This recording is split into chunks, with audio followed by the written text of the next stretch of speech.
Jeff, we're back in the studio. Los Angeles, 1997. That's a good enough. Brett Gurwitz behind the controls.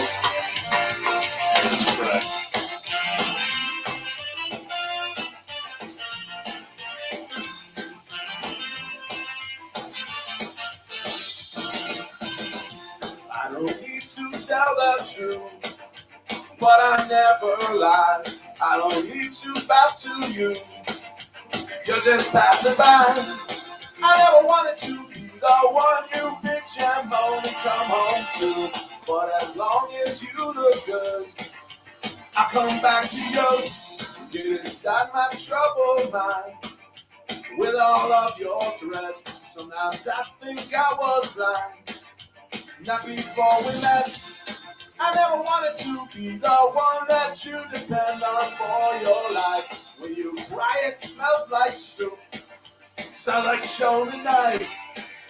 Never feel how I said all night. I got a right. Each time I stay all night. No, I just might. You make me stay all night. It's just that side of you tonight that makes me stay all night. I'm gonna stay all night. You're an evil little That's girl. funny. I'm a twisted man, tearing through your perfect world. Make you understand. I never wanted to be the one you bitch and moan and come home to. But as long as you look good, I come back to you. And do the things you say all night. I got it right. Each time I say it all night. No, I just might.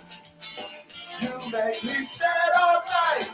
It's just that side of you tonight that makes me stay all night. I'm gonna stay all. I would never treat you bad. You deserve the best from me. If you want to keep your place, you better get down on your own. Yeah, Tyler, this one. Yeah. You think? This is not mine.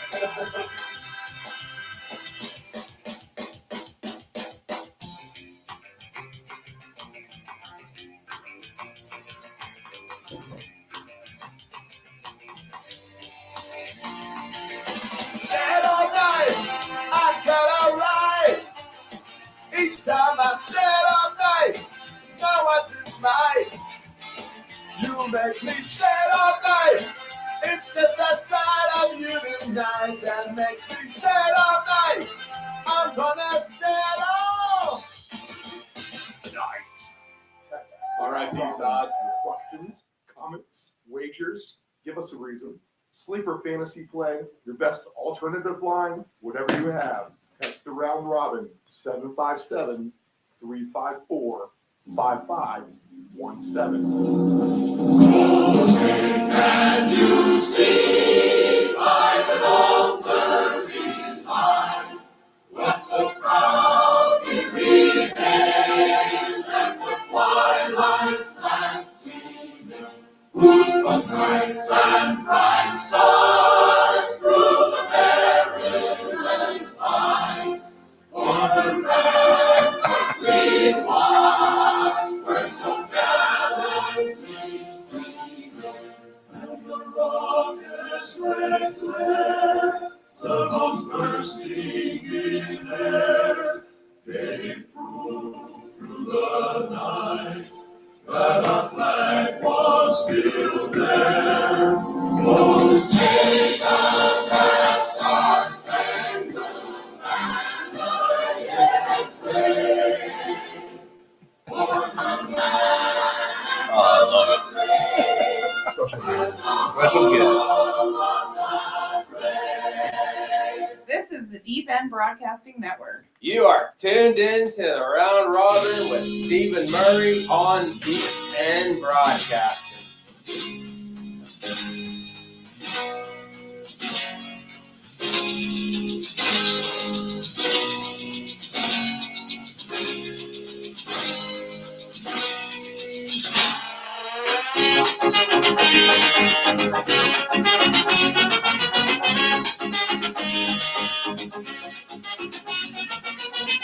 Down up in the We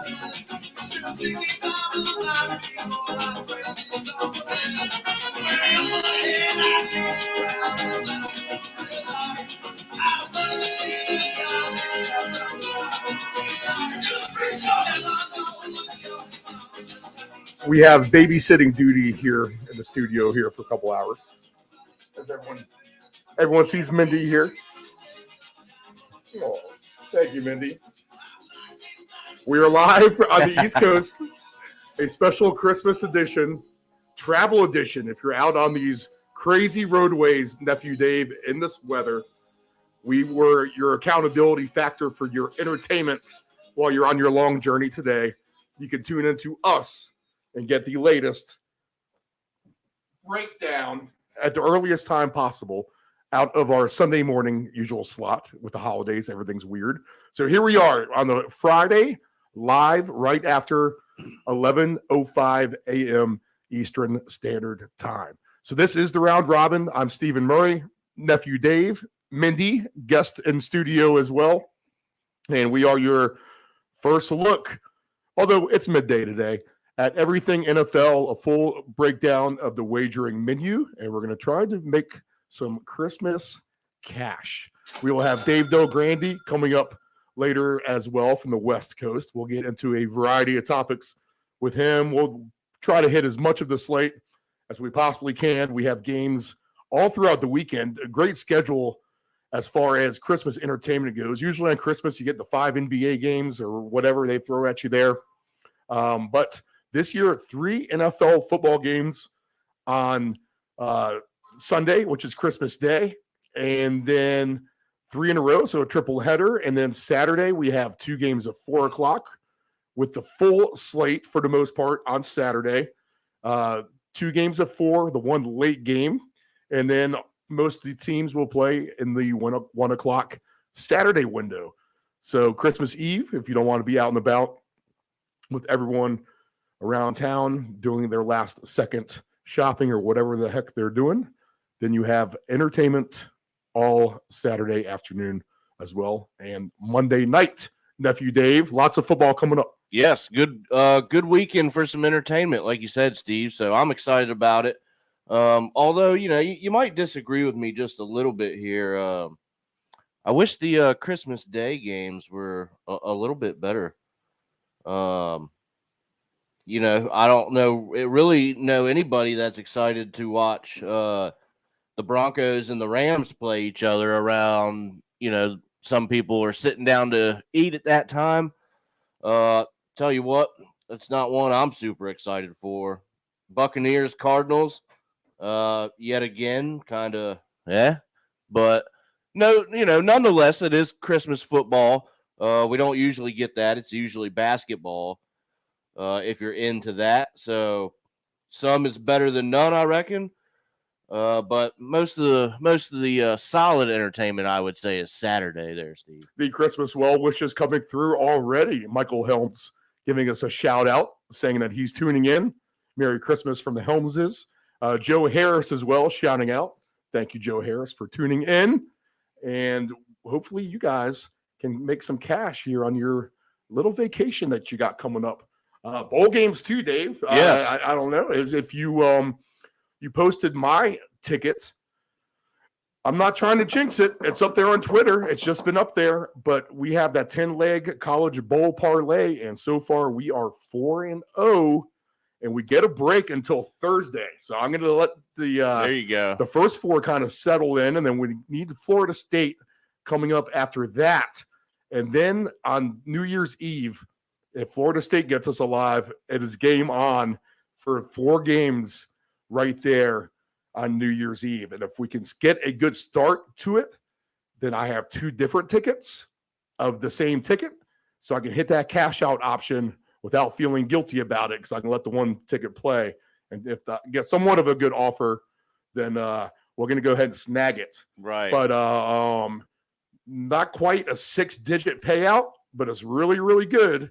If this 10-leg college bowl parlay that I played, basically at this point, right when the bowls were announced, I tried to jump on them early. It's already paid off in terms of the over-under for me in the Marshall-UConn game. I was able to get that at over 40.5 points, and the game ended up with a closing total of 42 points, and the final score was 28-14. So that's 42 points. And the fact that I was able to play that ticket early was to my advantage. Other winners so far on that ticket are the under in the Fenway Bowl. We had Cincinnati and Louisville under in that game. And then we had Air Force last night who thumped Baylor. I was going to ask you that, Steve. I was going to say, I should know that because I took I felt good about it. Plus 205, I had them on the money line as that number all the way down to Air Force. Yes. You had it better. I took Air Force money line beginning of December at plus 145. So you got a little bit better there, but I felt pretty good about them in that spot against Baylor. So I feel pretty good about that pick.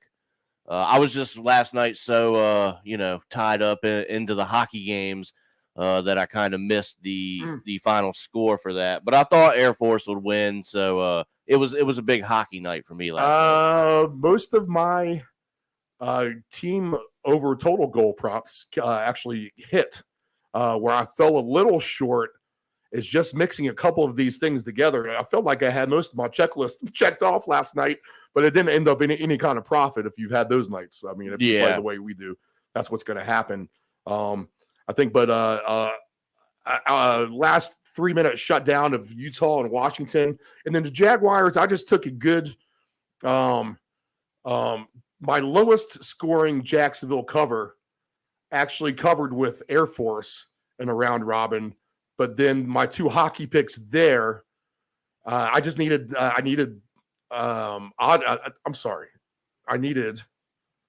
Winnipeg, the Jets. I saw Boston just came back. Boston outright. They were up 2-0, and I had them at a nice payout in the 60-minute line. They were 3-1. So that comeback by Boston cost me. And then the Capitals, I thought they might be able to flex their muscles, but I did as well. They're missing Oshie. Yeah. So I think, Steve, had it not been for them, and this is what I'm going to go into just real quick here, Steve. You heard me every Monday night. I stay away from the 6.5. I hate them.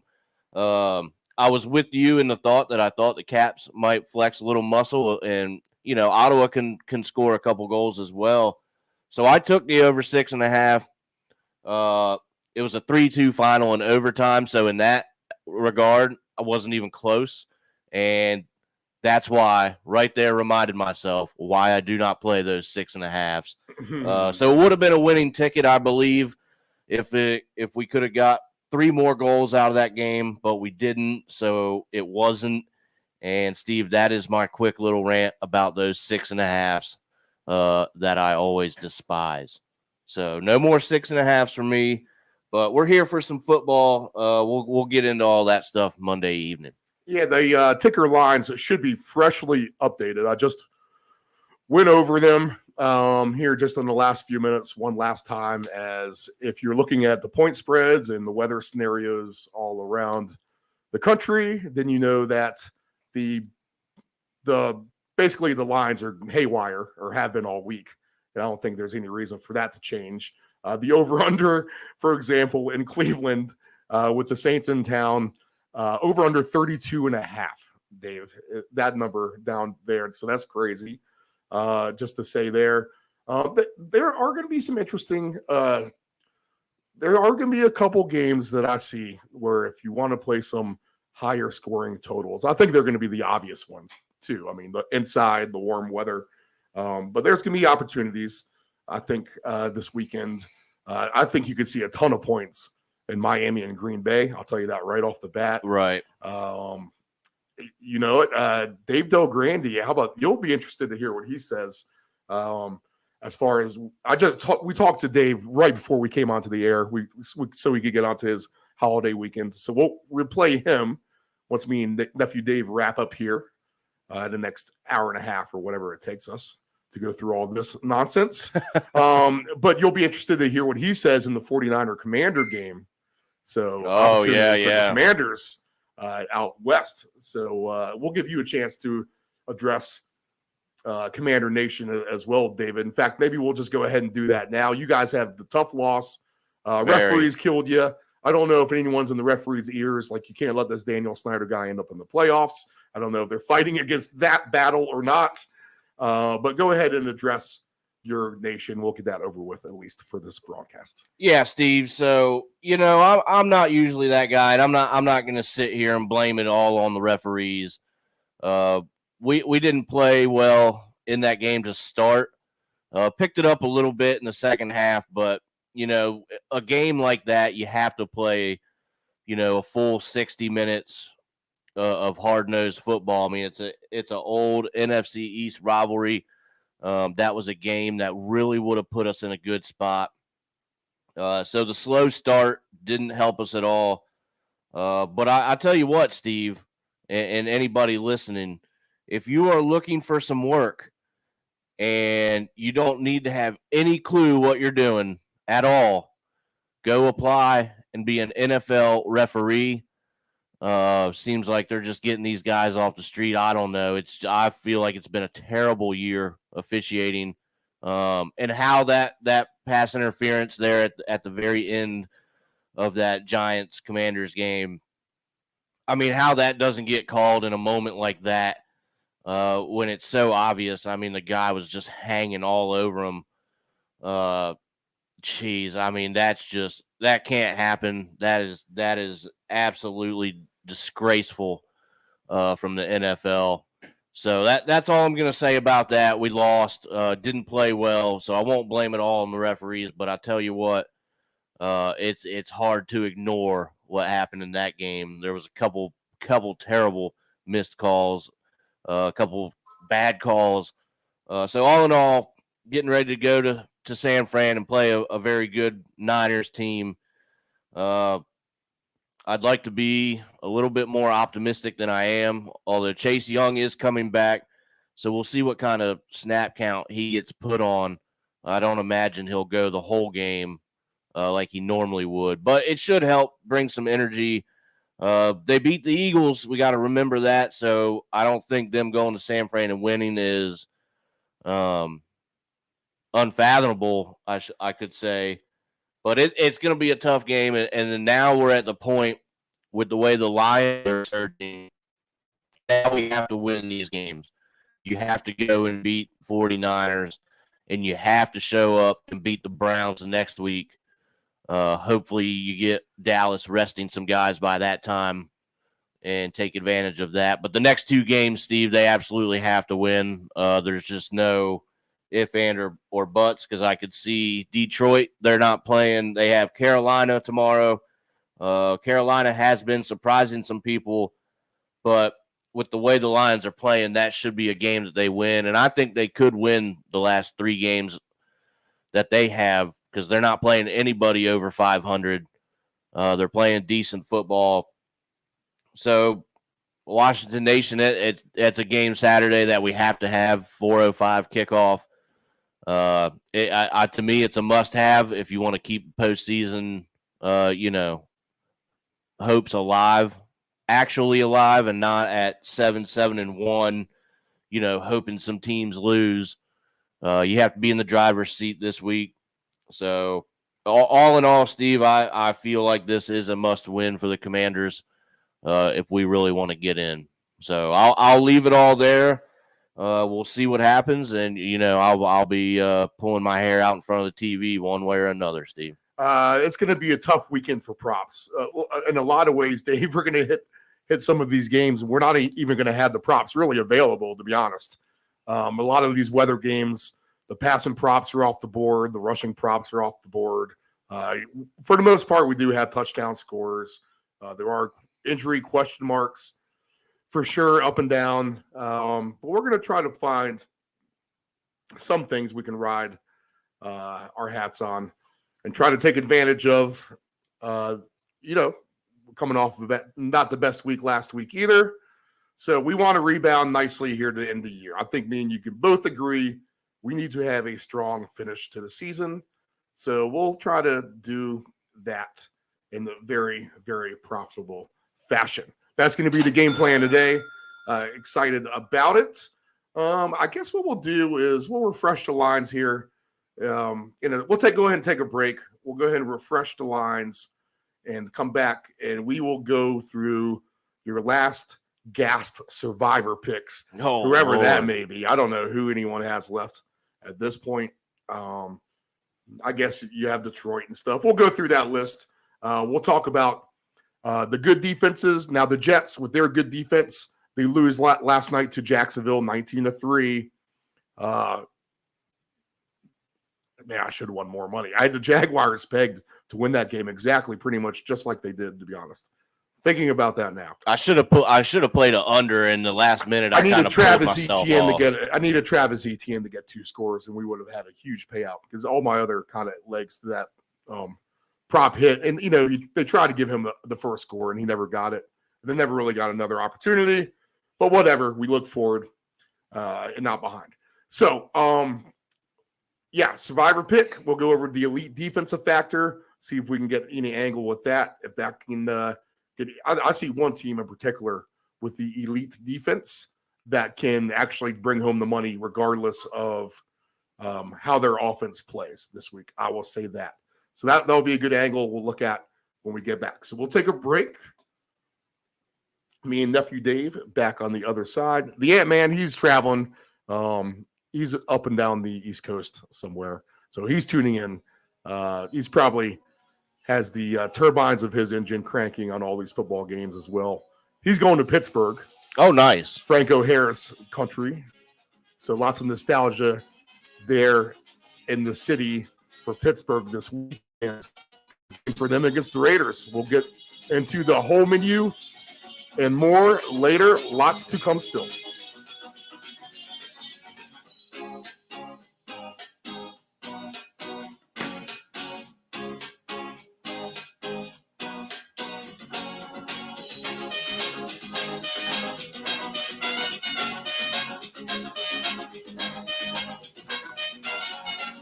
Family-owned and operated, CP Shuckers Cafe and Raw Bar specializes in delicious cuisine, refreshing drinks, and a laid-back atmosphere. We opened our doors in 1995 and have enjoyed being a place to either relax or celebrate ever since. Whether you are in the mood to indulge in a great meal with your friends and family or watch the game, we promise that our inventive menu, attentive service, and skilled bartenders will have you truly satisfied. Both of our locations have spacious outdoor patios for enjoying the breeze and catching a little sun. Our friendly staff at CP Shuckers will make your next dining experience a pleasant one by delivering personal care. We are open until 2 a.m. Full menu will be served until 10 p.m. and late night limited menu until 1 a.m.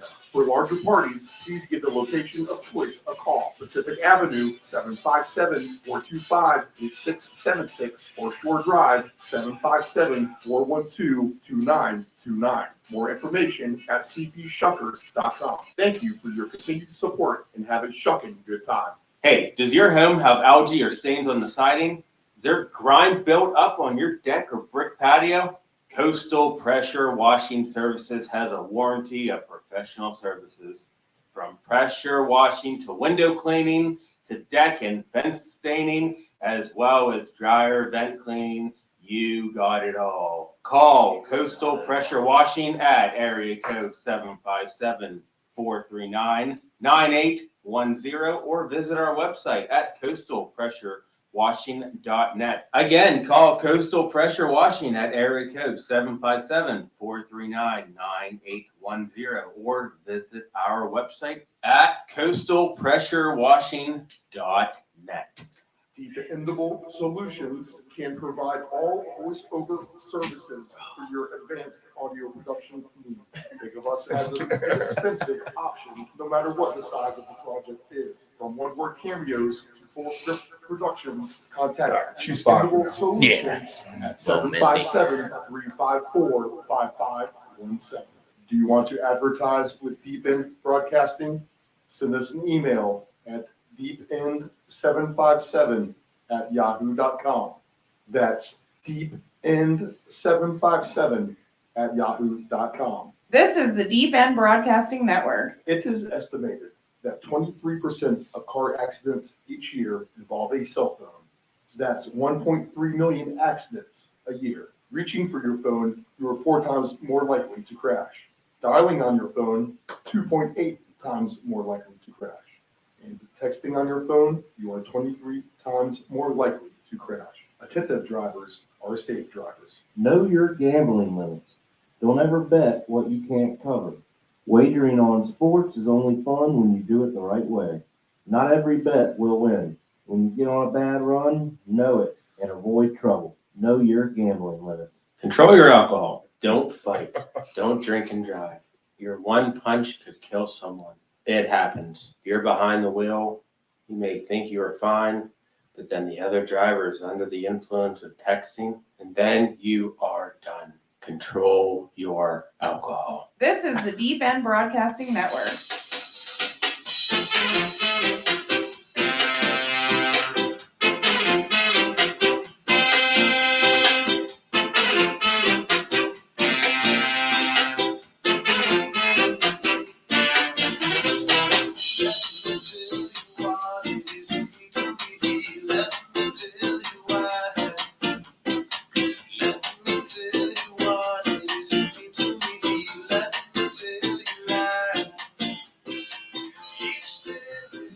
We are back. This is the Round Robin. It is 11:30 a.m. Eastern Standard Time. Special Christmas travel edition. That way me and Nephew Dave aren't here on Christmas morning talking about 3 football games. But I figured this is your leg up as we get into the crazy weekend. A lot of you people are traveling up and down the eastern seaboard, experiencing wind, rain, snow, all the elements, the after effects as the mass cold front bomb cyclone, whatever you want to call it, storm passes.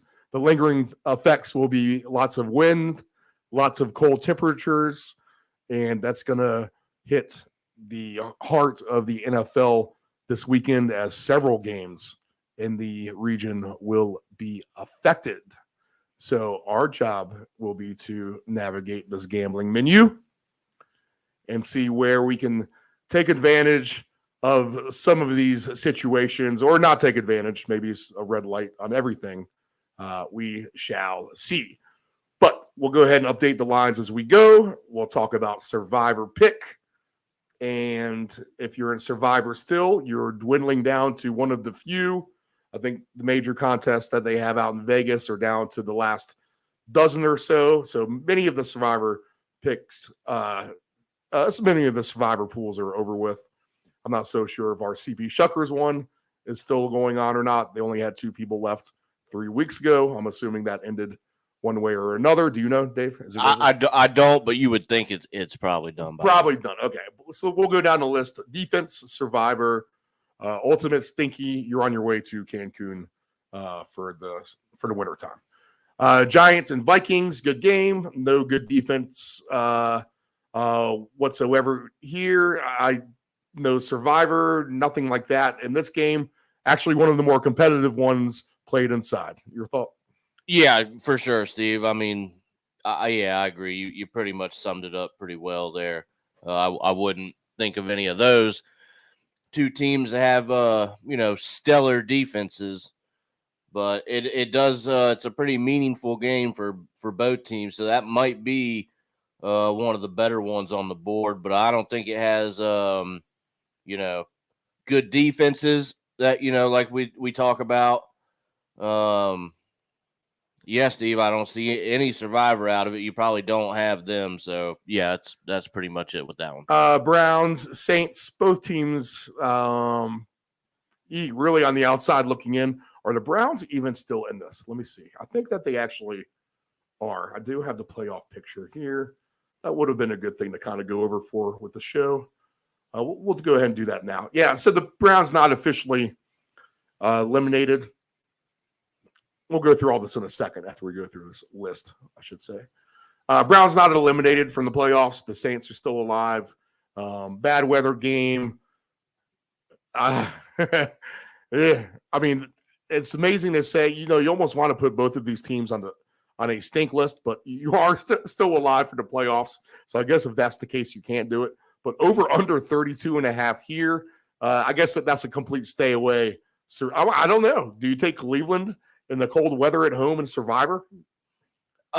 Maybe if you have here's the thing with me though, Steve, Yeah. that I'm kind of thinking, if you have the Saints at all still, maybe play them because somebody has to win that terrible division and go to the playoffs, and I don't think they're out of the woods yet, so they want to try and get a W. They're going to be motivated. Do they show up? I mean, I don't know, Steve. I don't know. Just for that thought alone, if you have the Saints, maybe. But you got to remember we're at the point where you can't really trust anything that you have with Survivor, you know. Lions and Panthers down in Charlotte. I mean, this is like the same game we just talked about. To be Exactly. honest. I don't know. Bengals and Patriots. I'm assuming everyone has the Bengals taken. Otherwise, they may be of use in this game against a very poor Patriots offense. We're still a little disgusted and perturbed after what events transpired last week, Dave. But I would pass on this game. Good defense for the Pats. And you know what? The Bengals defense isn't too shabby either. Number 9 overall. Yeah. So maybe an underplay coming there. We'll see when we get. Be aware of the Bengals defense in the playoffs is what maybe a good lesson noting that game right now. Right. Future Bengal playoff stuff. Watch out for that defense. Bills and Bears. Bills are gone in Survivor. The Bears fight. You can't really put them on the stinky list. There's going to be no. Bills have a decent defense too. Per se, I don't know. If you had the Bills and Survivor, Dave, I guess you would use them. Oh, you would have You to, yeah. don't have them. Tennessee, people will have Tennessee as a Survivor pick available. How about that? Tennessee and the Texans. Can you ride Derrick Henry with the backup quarterback here in Nashville? And again, another cold weather game. Yeah, oh, absolutely, Steve. If you somehow have Tennessee, I'm gonna say right now that's your fired pick for Survivor right there. If you have them, we'll see if Malik Willis can bring in another interesting little dynamic to that offense, a la Jalen Hurts style with Derrick Henry. That'd be kind of a crazy two-headed monster if they could actually pull something off like that. Kansas City, you don't have them in Survivor. Seattle, you won't use them at Kansas City. This game reeks of an over more than likely, so we'll assume nothing there. Falcons and Ravens. Would you use Atlanta? They're a big underdog, but Baltimore has not looked good at all. The Falcons, they really haven't looked good either. You probably have used Baltimore and Survivor, I'm assuming. So that would leave you with the Falcons. Any way you would take that, Dave? There's just no way, Steve. Yeah, that is very appropriate. All right, 49ers and Commanders. This is an interesting game. You don't have the 49ers as far as a Survivor pick. You probably do have the Commanders, but would you use them at San Fran? I don't know. I doubt it. But two really good defenses, too, in this game. Yeah. So note that going forward, Commanders against potential opponents where their defense could rise up and get the job done. I think they still have the Eagles on the schedule. Is that correct? What is the Commander's schedule? Do you know it off the top of your head? Yeah, the final with this one, you have the Niners. The next week is Cleveland, and then they end with the Cowboys. So we already we split the set with the Eagles. Cleveland is a home game? I believe it is. I could see them winning that game for sure, to be honest. Okay, so yeah, when you're talking about elite defenses, that's going to apply in that Cleveland game. If 37.5 there, Steve. You put up a good effort this week. Yep.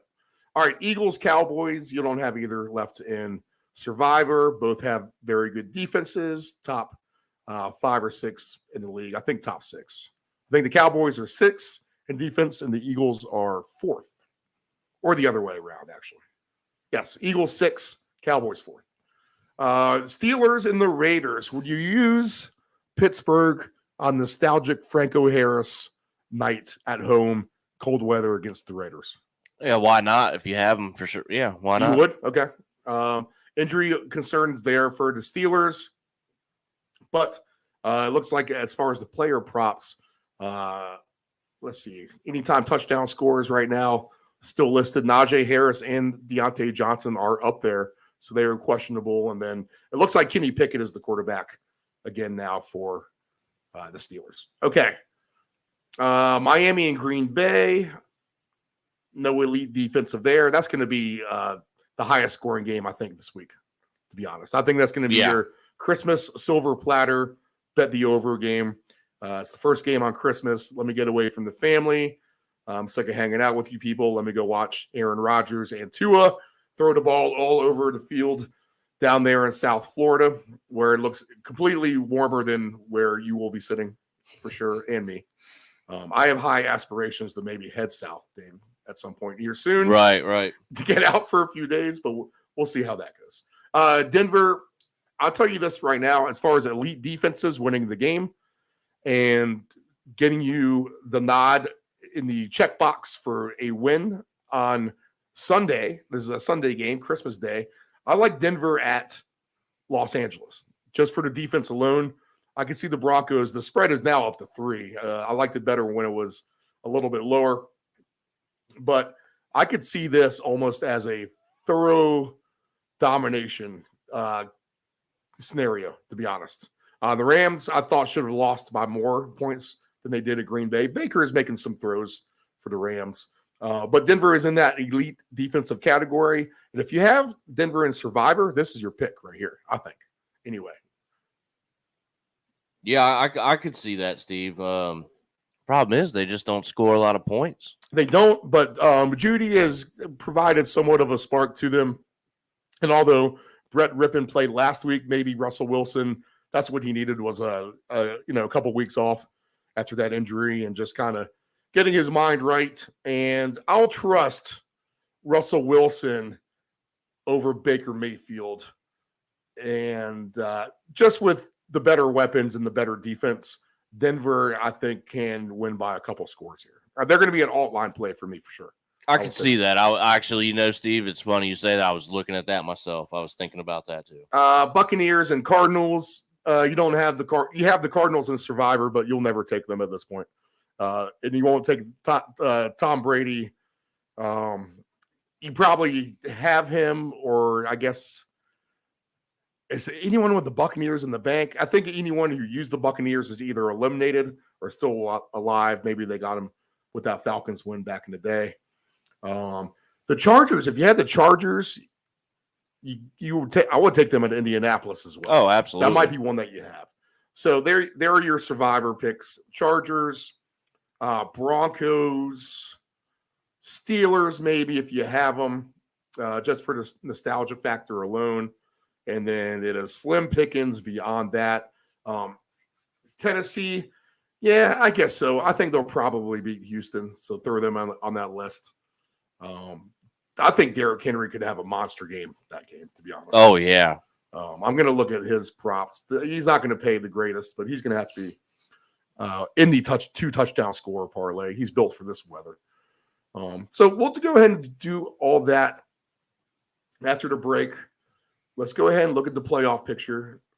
In the AFC right now, these are the teams that have clinched.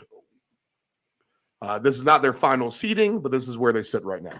Bills first overall right now, clinched. Chiefs have clinched. Second overall. Bengals, they have clinched. Third overall. All those teams lead their divisions. In the hunt, the Titans, 7-7. Right now, they are in 4th. The Ravens at 9-5. Yes, so the Titans would actually win that bad division, the AFC South, if they can win out, is what they'll have to do. Basically, but Jacksonville controls their destiny too. That could be an interesting end to the South for sure, to be honest. Good. But they're the Ravens, 9-5, and 5th overall. So although they're the 5th, one behind the Titans, they have 2 more wins. So I'll mention that. So you tag along on that.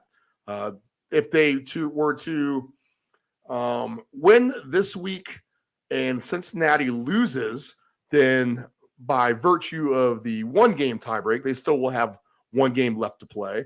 The Ravens will be in first place over the Bengals. So that's something to play for the Ravens. And just to kind of maintain, it looks like they're pretty much safe for a wild card spot, worst case scenario. But another win definitely wouldn't hurt for that perspective. The Chargers, they have everything to play for in Indianapolis. They hold a playoff spot right now at 8-6. So does Miami, but Miami's on the 3-game losing streak, now 8-6.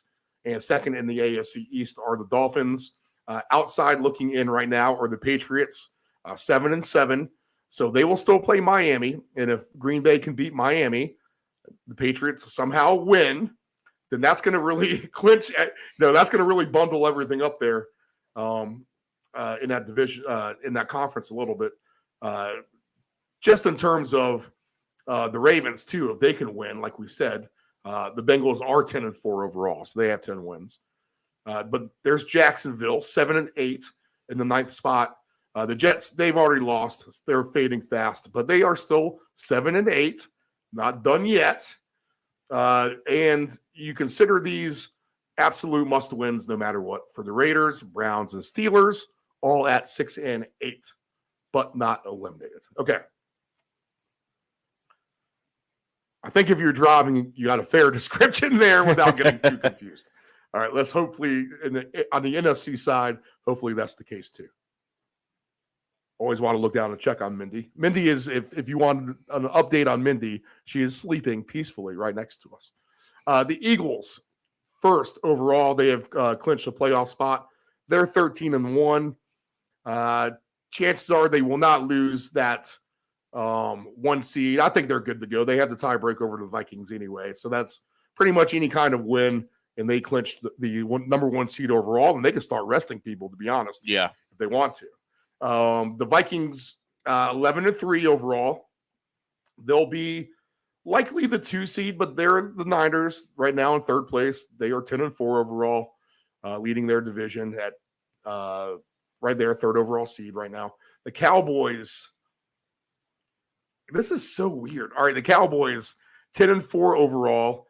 They have clinched a playoff, but they are a 5th seed, so they've clinched a wild card in essence. They probably won't catch Philly. That scenario would be where Philly basically loses out and the Cowboys win out, or at least close to that anyway. In the hunt are the Buccaneers, but they are the 4th seed if it were to start today. It was weird to say that because they were 6-8 overall, 1st place in the NFC South, just 6-8. Wow. Right there you go. 6 and 7 spot, Giants and Commanders. That tie is helping those 2 teams right now, right? Yeah, that's why I said when it happened, I think a tie is ridiculous, but it's helping. It helps either way. Than it hurts. It was actually more of a win than it was a loss, if that makes any sense, Steve. Seattle is 7-7. Life makes no sense to me, David. Why would any of this game? I know. Seattle is 7-7, 2nd in the NFC West. They are in the bubble outside looking in. Lions 7-7, same spot there. Packers are 6-8 overall, so a must win for them. And Miami, figure that. Carolina, the Saints, the Falcons, all alive at 5-9, but for the most part, that's really to win that division because that's only a game out. Technically not out of the wild card hunt, with Washington being 7-6-1 in the 7th spot. Oh man, it's kind of a mess. Honestly, it's bound to not get much better after this weekend either. Right. Let me ask you this. Well, over under of all these teams that will be eliminated from playoff contention this week, what's set your over under? I'm talking Falcons, Saints, Carolina. I guess you can't even put them in there, but it'd be Packers maybe.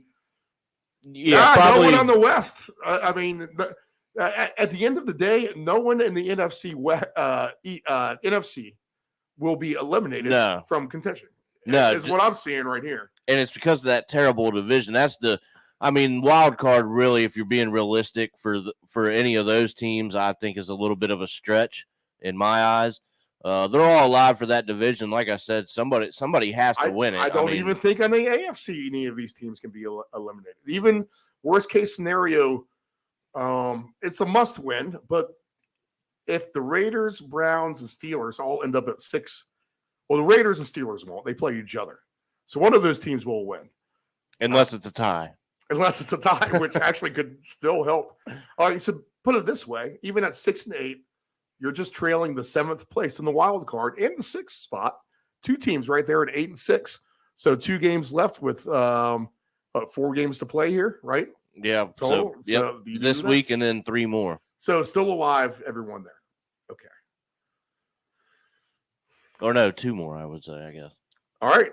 Everyone's going to be in it, and they're not going to be eliminated for Christmas for the most part. I guess that's the lesson to be learned there. Okay. All right, let's take a break. Enough of this nonsense. We need to break it down. We need to find some numerical profiting here and get our hands on some good wins. We'll take Mindy out to the bathroom. We'll take a decent break here. Let's see how long this is. Not the longest break. The longer break will be next break. All right, Friday special edition of the Round Robin. If you're traveling around and listening, thank you. Hopefully, we're getting ready to give you the best picks of the weekend, and we'll all win a lot of money. Stay tuned for that.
Broadcasting Network. Hey, does your home have algae or stains on the siding? Is there grime built up on your deck or brick patio?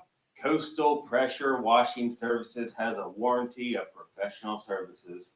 From pressure washing to window cleaning to deck and fence staining, as well as dryer vent cleaning, you got it all. Call Coastal Pressure Washing at area code 757-439-9810 or visit our website at coastalpressurewashing.net. Again, call Coastal Pressure Washing at area code 757-439-9810 or visit our website at coastalpressurewashing.net. Dependable Solutions can provide all voice-over services for your advanced audio production needs. Think of us as an inexpensive option, no matter what the size of the project is. From one-word cameos to full-script productions, contact Dependable Solutions at 757-354-5517. Do you want to advertise with Deep End Broadcasting? Send us an email at deepend757@yahoo.com. That's deepend757@yahoo.com. This is the Deep End Broadcasting Network. It is estimated that 23% of car accidents each year involve a cell phone. That's 1.3 million accidents a year. Reaching for your phone, you are 4 times more likely to crash. Dialing on your phone, 2.8 times more likely to crash. And texting on your phone, you are 23 times more likely to crash. Attentive drivers are safe drivers. Dependable Solutions can provide all voice-over services for your advanced audio production needs. Think of us as an inexpensive option, no matter what the size of the project is. From one-word cameos to full-script productions, contact Dependable Solutions at 757-354-5517. Know your gambling limits. Don't ever bet what you can't cover. Wagering on sports is only fun when you do it the right way. Not every bet will win. When you get on a bad run, know it and avoid trouble. Know your gambling limits. This is the Deep End Broadcasting Network. Family owned and operated, CP Shuckers Cafe and Raw Bar specializes in delicious cuisine, refreshing drinks, and a laid-back atmosphere. We opened our doors in 1995 and have enjoyed being a place to either relax or celebrate ever since. Whether you are in the mood to indulge in a great meal with your friends and family or watch the game, we promise that our inventive menu, inventive service, and skilled bartenders will have you truly satisfied. Both of our locations have spacious outdoor patios for enjoying the breeze and catching a little sun. Our friendly staff at CP Shuckers will make your next dining experience a pleasant one by delivering personal care. We are open until 2 a.m. Full menu will be served until 10 p.m. and late night limited menu until 1 a.m. For larger parties, please give the location of choice a call. Pacific Avenue, 757-425-8676 or Shore Drive, 757-412-2929. More information at cpshuckers.com. Thank you for your continued support and have a shucking good time.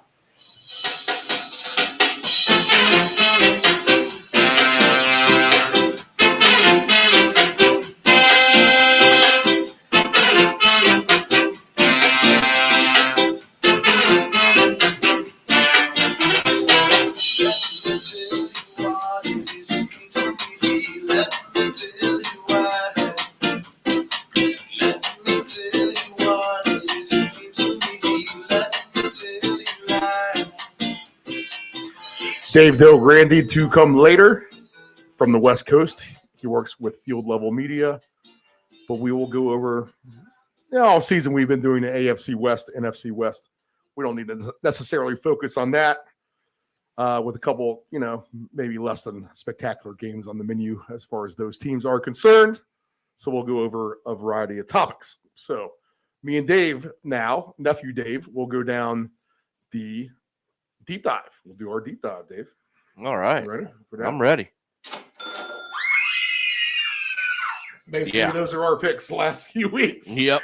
But we're going to attempt to find the value, right? As we say. Redemption also. Redemption. And the value. That's what we're hoping we're saying. I feel it, Steve. It's coming. It's coming. Yeah, let's do it. Yeah, let's go ahead and have a good week. Come on. All right. First game on the menu. We talked about everyone being in the playoffs. Pitcher and these two teams for sure. Likely candidates right now as far as the playoffs are concerned. Maybe not for the Giants. This is the big win, big road game for the Giants. Vikings at home, they have clinched their division already, but -3.5 for Minnesota. Over under is 47.5 points in this game. To me, I've been waiting for the Vikings to literally just blow anybody out. Blow anybody out. No matter who it is, just blow them out. Their margin of victory, this is something we looked up well before it was even mentioned. I was noticing that. I'm like, man, I have the Vikings every time, but they're covering, but they're not winning by the alt line or anything like that. So my attention was real decisive in looking into why that was happening and their average margin of victory, which I haven't looked that up lately. I just figured they are what they are at that point. Still isn't much. It is literally less than a score, somewhere around like 3 points. Maybe even less than that. I think it was even negative at times. I think there was even a time where they had a negative average margin of victory, and they still had the winning record, which, you're like, how does that happen? That would happen by that big blowout in Philadelphia. That's how that would happen. But if they can just put a first half together like their second half, or two halves together like their second half last week at Indianapolis, then I would feel better about that. I just think it's due. And in a game, in a weekend of where, points may be hard to find, you look for them at the obvious places, and this just may be it. Minnesota and the Giants. I could see this being an alternate over. I would maybe hope the Vikings can win by a couple of scores finally. But the Giants are feisty. They did beat your Commanders on that Sunday night. You got to give them credit there. But I might be looking at some sort of an alt line here with Minnesota and, an over 2. I think I like a higher scoring game, which means all the props are wide open. We do actually have prop numbers on this game, which is good. Justin Jefferson over under 91.5 yards receiving. He's been great in all regards of covering alternate number overs as well. He is plus 270 for 125 plus. I think that's the number he actually got to last week. He fell short of the 150 I wanted him to get, but plus 580 for Justin Jefferson to get all the way up to 150 yards receiving. And then on the touchdown scorer props, again, if there's going to be a lot of points, then someone's going to have to score them. So you might as well start looking at guys with 2 touchdowns. And Dalvin Cook right there, plus 330. Saquon Barkley, plus 400. There's Justin Jefferson at plus 450. I'll take him for 2 again. Although he never seems to get 2, he could. Daniel Jones, 11-1. TJ Hawkinson, plus 1,200. Adam Thielen, plus 1,200.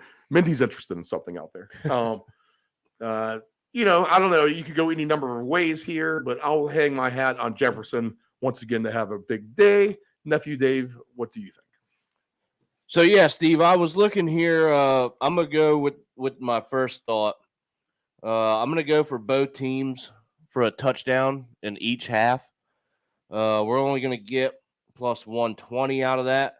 But I'm not trying to go, too far. I want to keep things for me that are kind of in the realm of what I think might happen, get back on the board here. And I don't think it's really too much to ask for either of these teams to score a touchdown in each half. So we get plus money out of it anyway. Not super value like we usually look at, but I'm going to kind of water this game down, if you will. Another thing I was looking at, Steve, is the weekly special. Ooh. So, yes, we have one here. We have Justin Jefferson for 100-plus receiving yards. We're kind of along the lines of what you just talked about there. And then here's the part that kind of worries me about it. Saquon Barkley for 100-plus rushing yards. You're going to get paid plus 400 for that. It's kind of intriguing. I'm just wondering to myself, can Barkley get those 100 yards? I'm not so much worried about Jefferson getting that.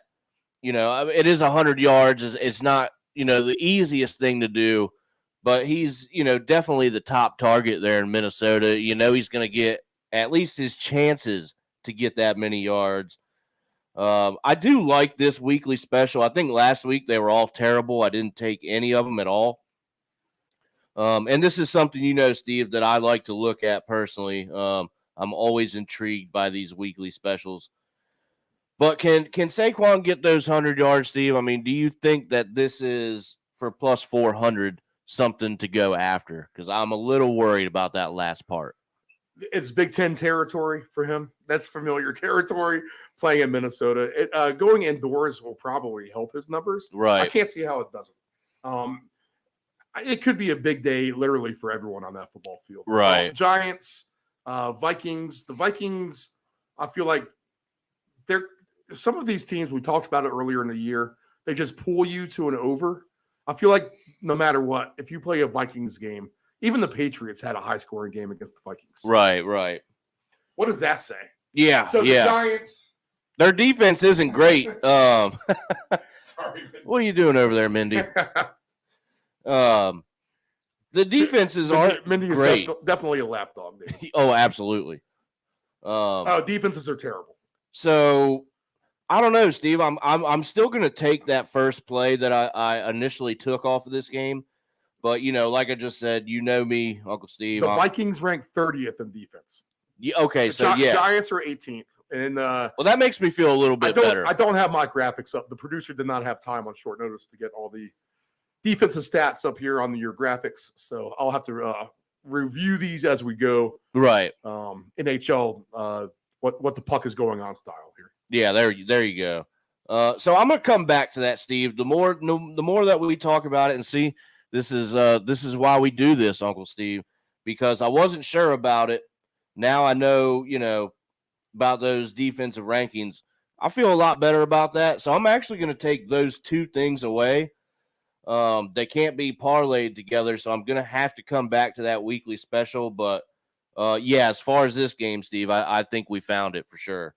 At least I have two different plays that I like coming from this game. And then there's always the props like you talked about. So, yeah, this could be an interesting one to watch at the 1 o'clock hour.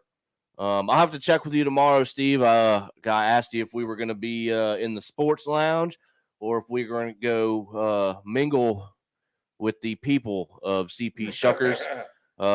Looks like we may be heading to CP Shuckers instead of the lounge. So maybe this is one we can catch a little bit before we go. All right, let's go ahead and get to the next game. Cleveland and the Saints. Cleveland is -2.5. Lowest over-under of the season by far, I think. 32.5 is the over-under for this game, in which it's going to be freezing, and I'm not sure what they're calling for winds. I just know it's not conducive to throwing the football. So this is going to be a ground attack. Alvin Kamara hasn't done anything all year. Nick Chubb, a little bit banged up, but the Browns have Chubb. They have Kareem Hunt. Maybe even Deshaun Watson can scramble some here. Put your legs to work, Deshaun, for us here today. You got Taysom Hill on the other side. He might produce a tough physical presence for the Saints and a ground game there. David, weird game completely. Whether NFC versus AFC, two teams outside looking in, far on the outside from what it seems, but maybe the Saints a little closer than objects appear closer in the mirror than they appear, right? Yeah. They fall into that category, would be a good way to put it. Crazy game. I'll let you take this. Oh, well, thank you for that, Steve. I appreciate that. Because, I guess, if anything, I feel a little bit better about the Browns than I do the Saints. I want to take the under here, but 32 is really low. And I'd like to get a better look at what that weather is going to end up doing. So if I do anything, this would be one that I'd probably wake up, after some breakfast and coffee, take a look at it, because I don't know, Steve. I guess we would have to go with some props if we're really going to do anything. Maybe Kareem Hunt for one, just an anytime score. He's at plus 280 for that. Nick Chubb, he's paying -110. So we're thinking he's probably going to get one home. I think we want a little bit better value than that. But I'm seeing here 72% of bets are being placed with the Browns. So Steve, I don't know. It would be, I guess, Browns or nothing for me, really. I like Chubb. This is the kind of game where Cleveland might have a little momentum too from that win against Baltimore. So there could be a little bit extra juice in the building just on that end. I would trust Cleveland in the spot over the Saints. In fact, I might actually end up doing that. The Browns worked out for me on the alternate line last week. Well, not so much. Their kicker didn't live up to it for me. The Saints do have a good defense, but if Chubb's out there, I just like what he does for a hard running perspective of things. And for Chubb to get 2 touchdowns is not outrageous at plus 550 to me. So that is something I actually might put him into. I mean, I'm going to do some kind of classic running back 2 touchdown parlay in this weather. I mean, you're going to have to throw Derrick Henry in here for sure. But Chubb, if I need to put him in as at minimum a dancing partner to everything else that I have going on, then I'm going to put him on that list. Yep. Steve, actually, I think I have found an angle here. All right, go for it. You know me, I'm a big game props kind of guy. So I always look into there. I have a scoring special here, and I really, really don't think this is too much to ask. Each team to score a touchdown and a field goal in the whole game, just in the whole game, is at plus 100 for that to happen. So I'm taking that plus the even plus money there, and I'm running with that. Dave, I mean, you're going to kick field goal in the wind? Hey, well, we could try. I mean, 20-yarder maybe. I don't know. These teams are definitely candidates for getting into the red zone and completely shutting down to give you that opportunity, to be honest. That's what I think anyway. These kickers, they know how to play the draw and stuff like that in the wind. You saw it last night, actually, in the Jaguars-Jets game. The Jaguars kicker missed 1, but he was pretty much on the money for everything that he had going on. Yeah. All right. So, to me, it's Nick Chubb or bust. Maybe a little bit on the Cleveland alt line. The Saints are going to want to get the hell out of there as fast as they can. That's just kind of what I see. Cleveland maybe just a little bit more used to it, playing with at least a little bit of home field momentum. The Lions are in Carolina, 1 o'clock Eastern Standard Time, Saturday kickoff. They lay minus 2.5 points. Over under is 43.5 for the Panthers and the Lions. The Lions, tough win last week, but they get the win against the Jets. Carolina, a stingy team, but they lost last week to the Steelers. Do you see any kind of angle on this one? You know, this is a game that I'm hoping Carolina wins. It would really help us out quite a bit. But I think we can go touchdown scorer here. You got St. Brown at plus 120 just for 1. Chuba Hubbard is down here at plus 180 for 1. And the list goes on. I would feel probably better about that with the Lions. I'm also seeing here 87% of bets are heading towards the Lions.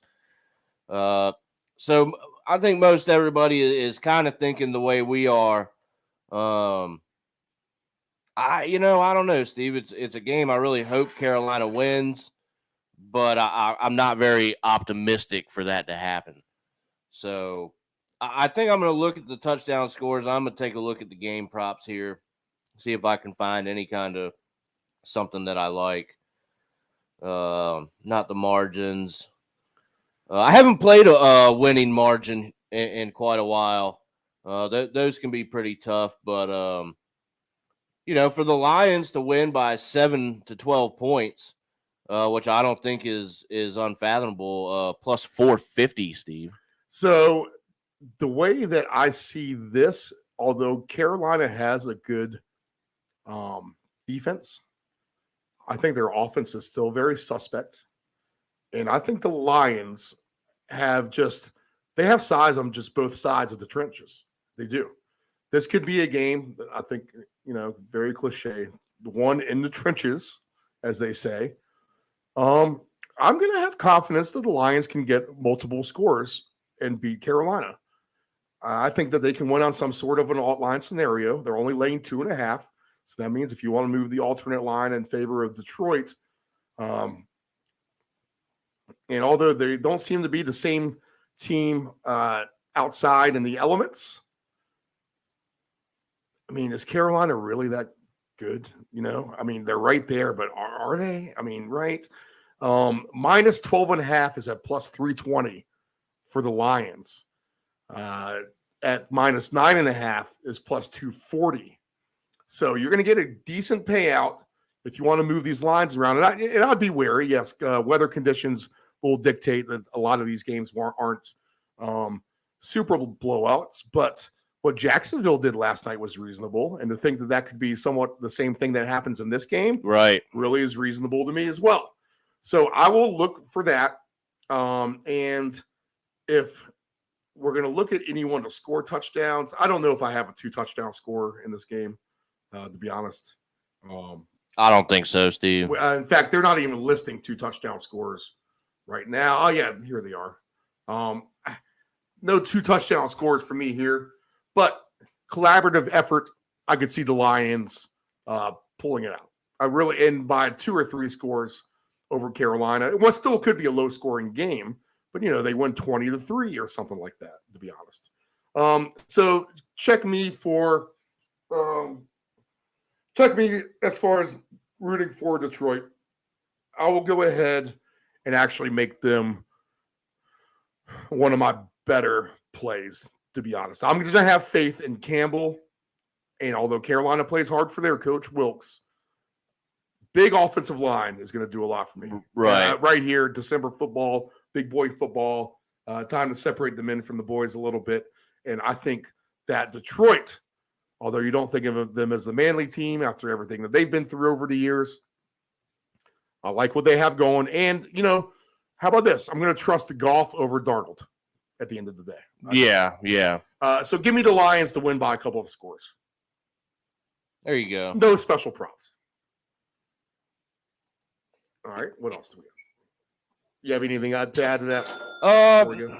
Not really, Steve. I do see. What about DJ Moore for 75 plus receiving yards and St. Brown for 75 plus receiving yards? That's going to pay out at plus 450. I don't know if it happens, but it's just a little something that caught my eye. That's not too bad. That's an interesting little prop. Yeah. 75 might be tough for Moore, but he's been playing well. He could definitely get that. And I think St. Brown gets that. Right, for sure. I think St. Brown gets it. Okay. Bengals -3 at New England, 41.5. The Bengals come from behind. Always got to check on Mindy here. Bengals big come from behind victory against Tampa Bay on the road last week in Tampa. The Patriots, they were sailing into overtime after what was, a screw job about the referees and a half foot out of bounds reception for a touchdown that was not overturned. Although you flip the argument back to the Deflategate of many years ago, the Raiders don't want to hear any Patriot fans complaining about refereeing. Not Deflategate, but the tuck rule. The tuck rule in the right. Yeah. Yes. So the last thing any Raider fan wants to hear is any Patriot fan complaining about refereeing. The Bengals are a finesse team. The Patriots, but with a physical defense as well. The Patriots offense. Mac Jones throws temper tantrums. He's yelling at his coaches. It's just not, at the end of the day, it's just not a good look for the franchise. I don't know why they just didn't trust Bailey Zappi and kind of go the way they would have, how they did Brady back in the day when Bledsoe was out. I mean, they trusted Brady. They could have tried to do the same thing with Zappi, but they didn't. So it's a disaster for the Patriots. I don't know how they're just a field goal underdog at home against the Bengals. I'm going to watch this game. I have a feeling with a lot of disdain and a lot of distaste in my heart when this game happens. I guess at the end of the day, it'll be a no play for me. But if I have to go down with the ship and I got to find one dancing partner to go with everything else, then why not? I'm going to think of the thing that no one would ever think that would happen, which has no right to happen whatsoever. But the Patriots to win by 2 scores at -12.5 points is at a nice plus 560 number. If you want to do a nice exotic parlay, and just throw that in there as a Christmas sucker bet. Why did I bet on the Bengals? Type of play. Then there you go. There's your big number on your Patriots alt line. But besides that, should we take Jacoby Myers for 2 touchdowns? How about that? What does that pay? Is he even out there? Two touchdowns So if you think Jacoby Myers, the revenge of Jacoby Myers at plus 1,500 could be something to look at maybe too, I guess. David, your thoughts? So yeah, Steve, you're not gonna like this, that's for sure. Just the way the Bengals have been playing, Patriots. I don't think they're a terrible team, but I think Cincinnati's gonna. I think it's a little too much for them to handle. I'm going with the Bengals minus 9.5 for plus 217. And you know what, Dave? I cannot fault you for that, to be honest. If you wanted to crank it up to a completely higher number, I would be completely understandable on why you would want to do that. 13.5 will get you plus 340. So two touchdowns or more. It's not unreasonable to think that the Bengals can beat the Patriots by 2 scores. But I'm going to keep it at 9.5. And give the Patriots faithful a very, very disgusting Christmas, which I have a feeling that's what it's going to be. Anyway, the Bengals are a good team. And, that's that. I don't know what else to say. Okay. What else do we got here? Oh, okay. This is an interesting game to me. Buffalo is minus 8.5, over under 40.5 at Chicago. I'm going to put the Bills into that category of, when are you going to blow out somebody for me, please? Or can you blow this team out? I mean, can you blow out this team for me, please? And they don't. They did week 1. We've talked on the show about Buffalo being a bookie slaughter machine. That is not anything close to what they are. In fact, they shoot themselves in the foot more times than not. I feel like, to me, they're a sloppy team, which makes me think that for some reason they won't win the Super Bowl. And I think we talked about it. It's Josh Allen fumbling the ball as he crosses the goal line out the back of the end zone for the dreaded touchback at the end of the game. But this could be it. Even in bad, which the Bills are used to. All right, they're in a Soldier Field. Whoop-de-doo, no big deal. They play football in Buffalo. It's the same thing.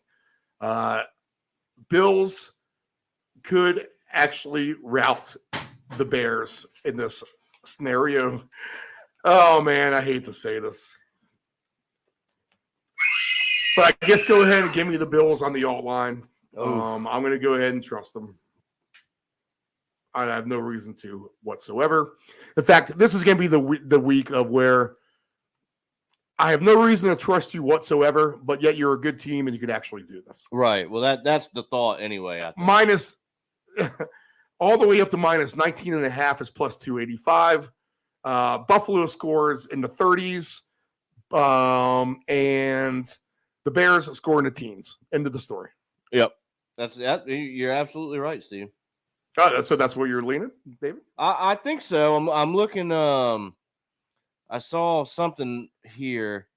Justin Fields for 100 rushing yards and Josh Allen for 50 rushing yards. That's going to pay you plus 550. We know both of them. Well, Fields likes to run the ball. Just both of them to get 50 yards? Rushing? No, Fields needs 100. Oh, and Allen 50? And Allen needs 50. And that's plus 550? Yep. Interesting. So, I don't know. That's something to maybe think about. We know Josh Allen can scramble when he needs to. So, him for 50, I don't think it is too much of a stretch. But can Fields get 100 rushing yards on this Buffalo Bills team? That kind of worries me. If it was, both of them for 50, I would feel a lot better about that. But I don't think that I take that special right there. Just because I don't like Fields for 100. Like I said, I wish that was 50 or I would jump all over it. Even at 75, I might jump on it. But, nah, I don't like that. So, yeah, Steve, let's go with Buffalo on some kind of line here. Because I don't know if Chicago will help me out with any of these scoring props that I'm looking at. Let's go. I don't know, Steve. Can we see over 4.5 touchdowns here? So can we see 5 scores? Oh, yeah. Yeah. At some point, they got to beat someone by a lot of points. Right. It's got to happen at some point. It's amazing that it hasn't happened yet. Same with the Vikings. This is the 1 week. Maybe you outline these two guys in your outline in your outlines, So I have over 4.5 total touchdowns in this game at plus 105, and that's going to round out something that I was working on. So I'm gonna go ahead and try that with this. Come on, Chicago, can you just get me 2 of them and let the Bills do the rest? I think the Bills are good for 4. So you just need one from Chicago. Yeah. And if I said 13 points, that gets you one from Chicago. That gets one. So we're in the same ballpark there, Steve. So that's going to be my play for that. Not super high value, but it is plus money. And that Dawson Knox 3-1 anytime touchdown. Oh, Just for 1 touchdown. So I think you can sign me up for that. Yeah, absolutely. Gabriel Davis, he just lets me down. He's let everyone down who's trusted in him. I mean, he's part of the reason maybe the Bills have kind of fluttered here, but he's 3-1. He could have a touchdown. Khalil Herbert will be back as well. Khalil Herbert plus 360 for the Bears. He's a nice player for the Bears if healthy. So maybe a shot. That might be your one Bears touchdown is a Khalil Herbert touchdown. At plus 360, man, you can have a nice any game parlay on this. Dawson Knox, Herbert, and Gabriel Davis. $10 on that same game parlay. Pay $748. How about that? Nice. So Gabe Davis, Dawson Knox, and Khalil Herbert all to get a touchdown. If you want to go ahead and throw Justin Fields in there, then $10 wins 24, 73, 98. And how about this? Maybe you do one with Davis, Knox, and Herbert. Add Fields for one, and then take Fields off on the other ticket and put Allen in there. I like that. So you could do that as well. $10 for Josh Allen, Davis, and Herbert, and Knox. $10 to win 1941. Sign me up. I like I it. just Yeah, found those. yeah. Have to, That's a good find. That's a really good find. All right, let's see here. We'll do one more game, and then we'll take a break. I guess that's about time to take a break. We could almost do 2 more games, but we'll do the Texans and the Titans. Titans minus 3.5, over under 35.5. Another cold weather game. Something tells me Derrick Henry all day in this game. 2 touchdowns for Derrick Henry is at plus 330 only, but I think that's a good number. I think you take that, actually. 3 touchdowns for Henry. There's a shot of that at 14-1 odds, I would say, as well. He could have a big day rushing. Let's see what kind of rushing prop yards we have. Nothing yet as far as rushing props. Interested to see Malik Willis rushing props as well. Houston, an indoor team. They're not going to like this weather in Nashville. I think this is a complete advantage for Tennessee one way or the other. In fact, Tennessee just laying 3.5 points is pretty cheap in my book. Even though the Texans have covered the spread in back-to-back weeks against the Cowboys and the Chiefs, this might be another animal in itself, especially if Malik Willis can have some kind of interesting running aspect to some play action, RPO, something like that. But give me the Henry props on this. Give me maybe some Malik Willis rushing props if that ever comes on the board. And give me Tennessee Titans alt line. We won't mess with the over-under. This could just be the same thing that we talked about, the common theme of like a 20-3 football game. Yeah. So there you go, Nephew Dave. Take it away. Yeah. So Steve, I'm gonna be pretty short and sweet about this one. I'm not really gonna look here. I'm not looking at the spreads. I'm not looking at any kind of props. I'm not even gonna look at the weekly special. I'm not gonna do it. I want to, but I'm not. Steve, I'm just going Derrick Henry for 2. It's only at plus 350, but in this kind of environment, you feel kind of good, trusting Derrick Henry to get his. So that's where I'm staying with this game. Henry for 2 of them, and we're moving on. All right, I might as well build my 2 touchdown score parlay, which, you know what, no matter what, we're going to have one, regardless of weather scenarios. we're going to have to do it anyway. So here's Henry. I'm going to have him in mind at plus 330. Nice number for you, Dave. If you have plus 350, I should be shopping around into getting plus 350 on that. 2 touchdown scores. I'm going to rewind all the way back to Cleveland, and I will throw Chubb in there for now. I'm not going to bet this yet, but I just want to make sure he's playing, which he should be playing. And I'm going to go all the way back to Justin Jefferson as well. We'll throw him in there. All right, so we're off to a start. 2 touchdown scores right now for me, all low numbers. And that's why I kind of like it, to be honest. Henry, Chubb, and Jefferson.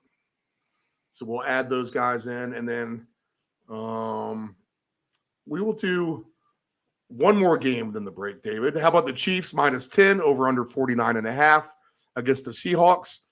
This could be, both these teams like to throw. There could be a lot of points in this game as well. Certainly. Seattle is, we talked about the teams that pull you to an over, like the Vikings. The Seahawks do the same thing. They make you want to play an over game for sure. The Chiefs will play that game all day.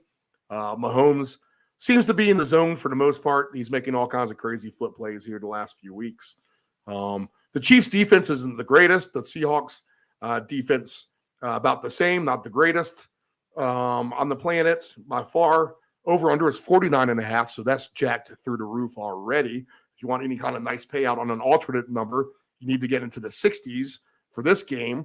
So that's going to lead me to some props as well. Dave, this might be your field goal touchdown bet in each half. Have you looked at that up? Oh, let's take a look at that. Go ahead and real take quick. a look at that. You pull that up while I take a look at the 2 touchdown scores here. All right, pulling that up. Kelsey plus 380. He's due for 2 touchdowns. So I'll throw him in my game, in my parlay. Screw it.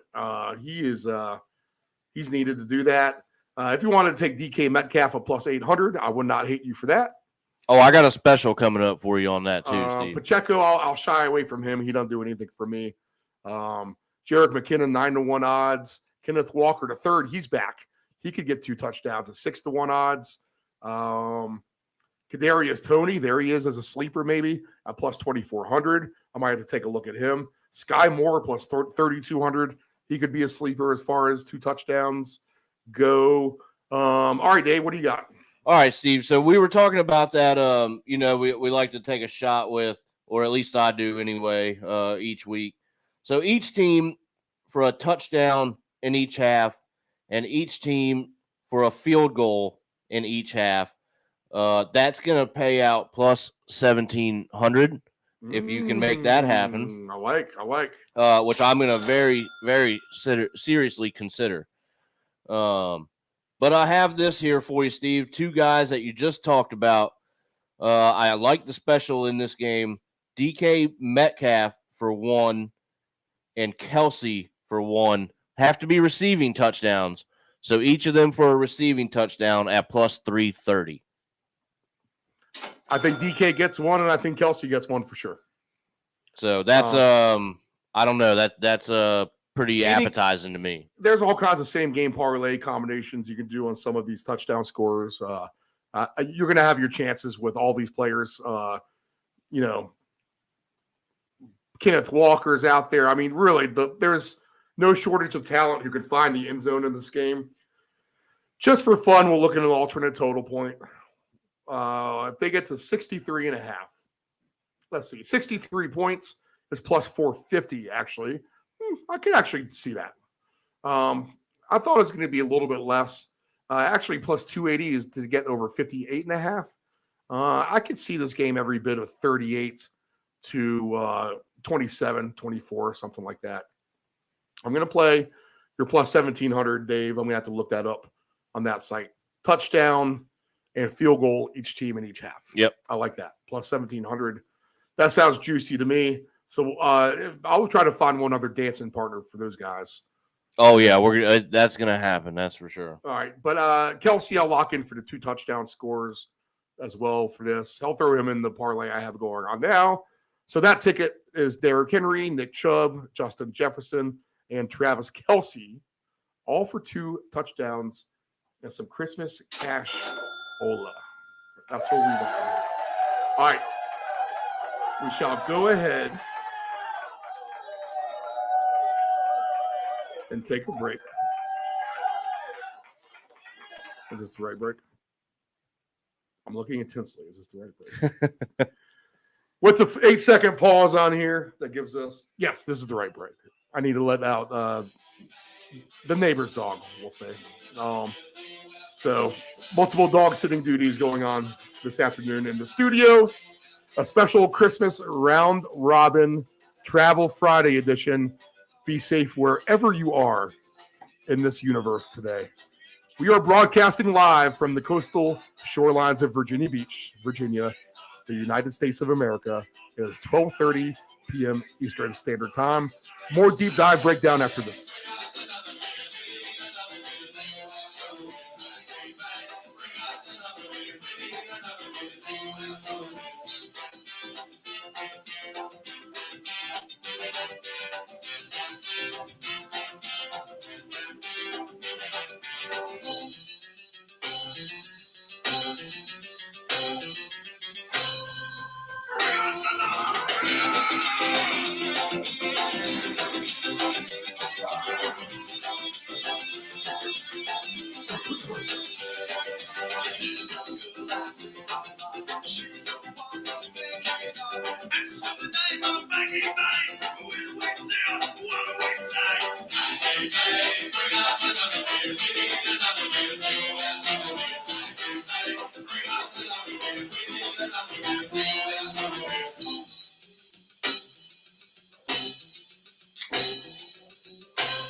Dependable Solutions can provide all voice-over services for your advanced audio production needs. Plus, as an inexpensive option, no matter what the size of the project is. From one-word cameos to full-script productions, contact Dependable Solutions at 757-354-5517. Know your gambling limits.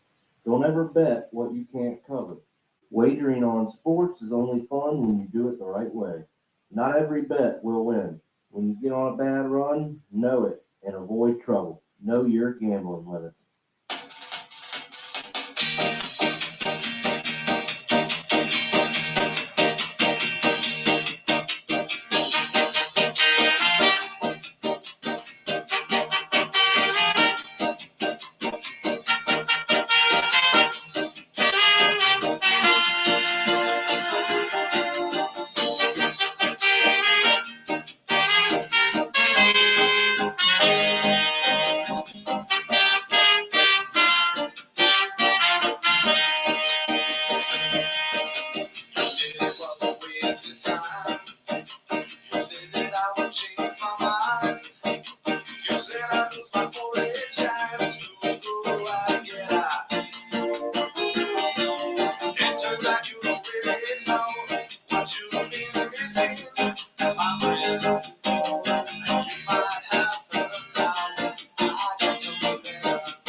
owned and operated, CP Shuckers Cafe and Raw Bar specializes in delicious cuisine, refreshing drinks, and a laid-back atmosphere. We opened our doors in 1995 and have enjoyed being a place to either relax or celebrate ever since. Whether you are in the mood to indulge in a great meal with your friends and family or watch the game, we promise that our inventive menu, attentive service, and skilled bartenders will have you truly satisfied. Both of our locations have spacious outdoor patios for enjoying the breeze and catching a little sun. Our friendly staff at CP Shuckers will make your next dining experience a pleasant one by delivering personal care. We are open until 2 a.m. Full menu will be served until 10 p.m. and late night limited menu until 1 a.m. For larger parties, please give the location of choice a call. Pacific Avenue, 757-425-8676 or Shore Drive, 757-412-2929. More information at cpshuckers.com. Thank you for your continued support and have a shucking good time. Control your alcohol. Don't fight. Don't drink and drive. Your one punch could kill someone. It happens. You're behind the wheel. You may think you are fine, but then the other driver is under the influence of texting, and then you are done. Control your alcohol.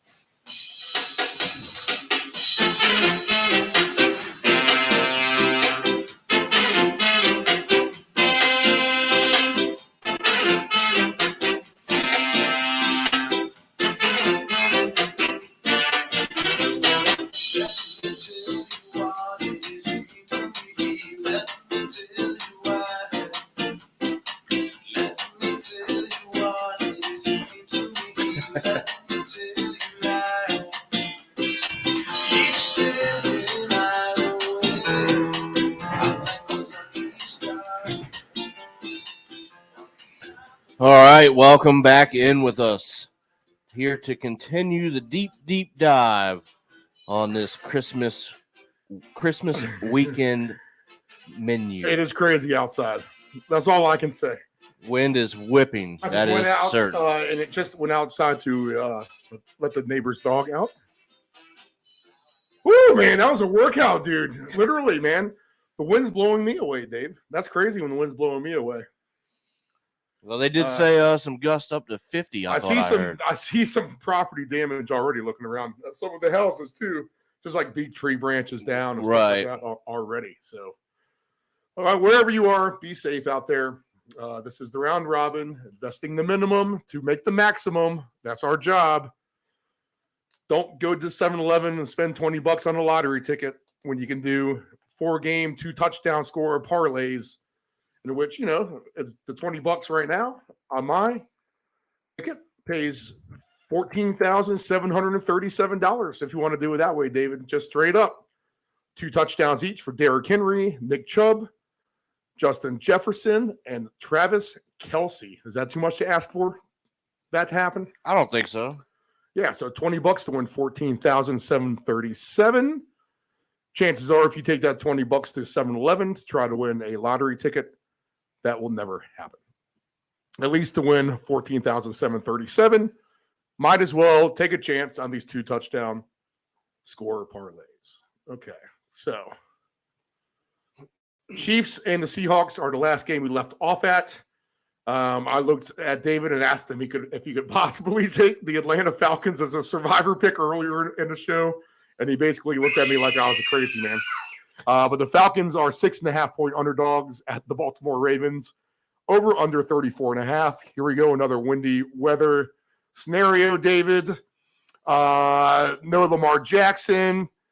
Let's see here. Quarterbacking now for the Falcons is Desmond Ridder. So no more Marcus Mariota as of a couple of weeks ago. Falcons fall short on the road last week against the Saints. The Ravens have a terrible performance on special teams, and that's weird to say with Justin Tucker, but they lose at Cleveland 13-3, 2 low-scoring games last week. Would you expect this game to be low-scoring as well? Oh, yeah, I think that trend continues without Lamar Jackson. I know that's a low number, Steve. It's at 35.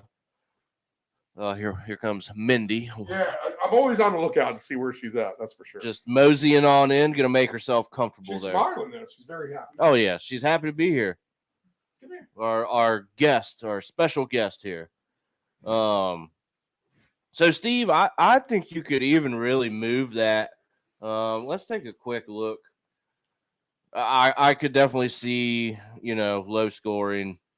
If the Ravens play anything like they have been, I don't know. I don't think the Falcons beat them, and my book here is just being a little screwy. It's not giving me any alt plays at the moment. I mean, who wants to look up alt lines and props when you have this cuteness bundled up in your arms right here? Yeah, that's This makes it hard to click around, Mindy. I can't blame you there, Steve. I really can't. So yeah, it's over here. It's not even giving me what I want to play on this. So maybe I'll just go straight up with it. Under 35 at -110. All right. I'm gonna maybe take a shot on Atlanta in this game. Something tells me this is the weird one. Here's the deal. I think it's a wash. I think it's a coin flip either way. And if you're giving me plus 240 on Atlanta, then I'm going to find a reason for them to win by less than a touchdown their way. I don't know, Dave. What does an alt line for the Falcons pay at, like, say, minus about 5.5? Do you have that in front of you? Yeah, let me see, because I wanted to move the under, and it's not giving me anything. They might not have those quite yet. It's still not giving it to me. It's giving me everything else but that. Okay, so I got the Falcons to win minus 5.5 at plus 390. So that's I'm not mad at that kind at of all. tempting to me to take them just on a anti-Ravens fade on Christmas. Why not take a crappy Atlanta team, or perceived to be crappy? I think Atlanta can run the ball well at least. And then if we go back to my scorer props, maybe I'll go back to the well one more time on Cordell Patterson. He didn't have the great game I was hoping for last week, but for 2 touchdowns for Cordell Patterson, tomorrow is 25-1 odds. So I might take a shot at that. 25-1 odds for Patterson to get 2 touchdowns. J.K. Dobbins is plus 750. Mark Andrews plus 1,400. Tyler Algier is 20-1. You know what? I would take Patterson and Algier just on the chance that one of them would get it. Yeah, absolutely. So maybe I'll have just a $10 play on each of those straight up, just for fun there. I think I had Andrews last week, and he absolutely let me down. He hasn't done much. Where they were kind of talking about that too, but that's been several weeks now. Mark Andrews has been performing under the radar, fantasy wise. You would think he's due, and that was my initial thought there, Steve. At 14-1 odds, how can you argue that though? Yeah, but is Huntley capable of getting? I'm not sure. He's showing great spurts. I'm not sure Huntley is capable. I'm not convinced in Desmond Ridder now either. No. But I'll take a chance on the 3-headed monster of the Falcons in this game, at least on an alternate spread number. They're at least worthy of being a dancing partner to some of my more favorite plays on the board. And we'll look at Cordell Patterson. We'll take a shot at him at 25-1 odds. I'm priced in no matter what. I figure he can score on kickoffs too, Dave. That's right. You're absolutely right. I don't hate that play at all there, Steve. I think that's pretty good. All right. So I'm just gonna go straight with the under. 4:00 window. Commanders and the 49ers. 7-point favorites for the 49ers. Over under 37.5. I don't know. 2 good defenses here, but that seems like a low over under to me. I wouldn't be surprised if this game went over the total. I don't know. Give me your thoughts on this. You're the Commanders expert. What happens in this game? Yeah, Steve. So I see that number. They 20 points in that tie, and then I believe it was 13 in the loss. So they're not putting up a lot of points right now, which I don't like going into a must win game like we talked about earlier against a really good Niners defense. So Steve, I don't know. San Fran is getting 91% of the bets right now, so we see how everybody's thinking about this one, and I can't really say that I blame them. We need to come out and make a statement and surprise some people.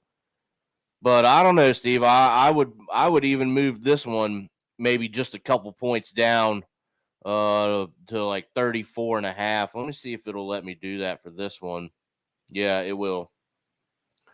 So let me go with this total. We're moving it. We say 30. Yeah, so 34.5 is at plus 132.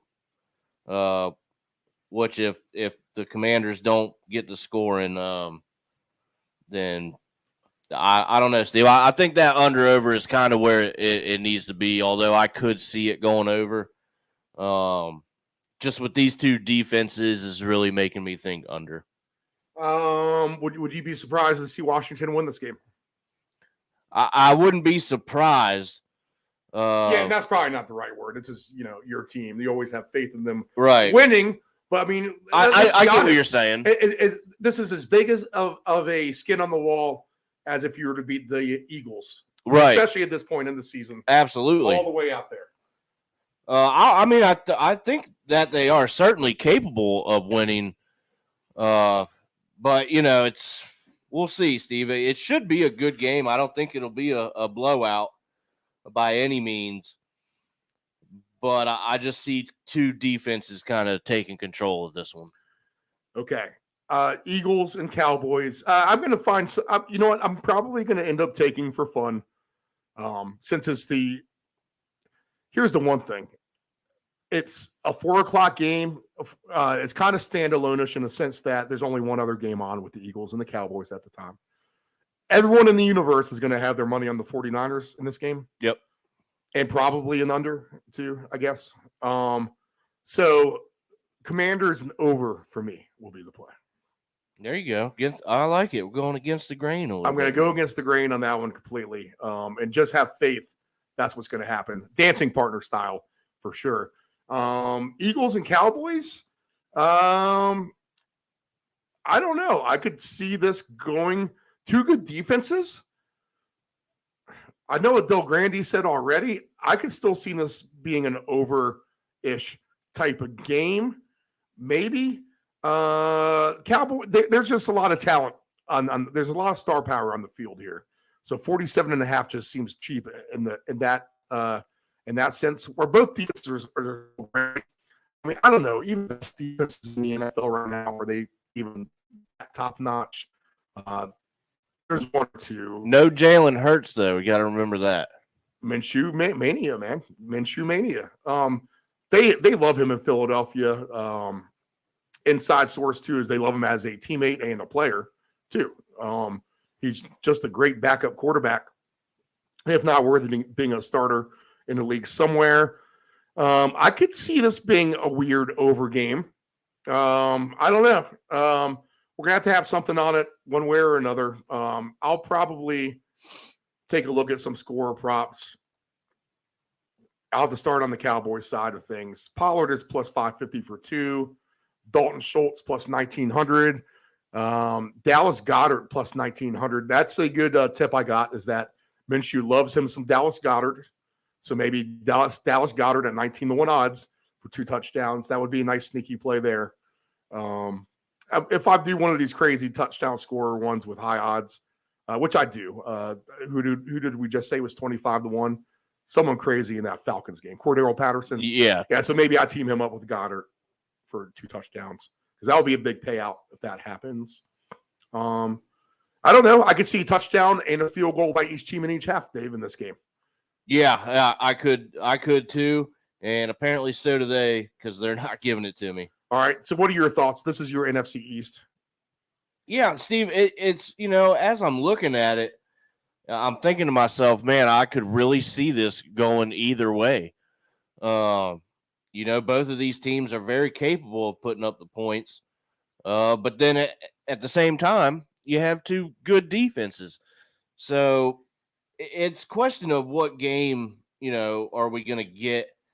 And like I said, it's hard to say. The only reason that I would do any kind of under, I think, would be no Jalen Hurts. Not talking bad about Minshew. I think he's a decent backup quarterback. But I think the Eagles' offense is probably going to look maybe just a little different than we're used to seeing it. And for that reason alone, I think I would give the edge probably to the Cowboys. I'm looking for something. Oh, here we go, Steve. Each team to score a touchdown in each half is at plus 150. Ooh, I think I'm going to take that. All right. Each team to get a touchdown in each half is Just plus one. Yeah. One touchdown. I like that parlay to the other one. Yes. Yep. With the field goals and the touchdowns. Because that juices that one up nicely. Indeed. All right. I'm going to have to play around with that for sure. Okay. Saturday night game, Christmas Eve night game. It'll be freezing cold. You won't want to leave the house. So you'll be at home. Minus 2.5 for the Steelers. Over under 38.5 points.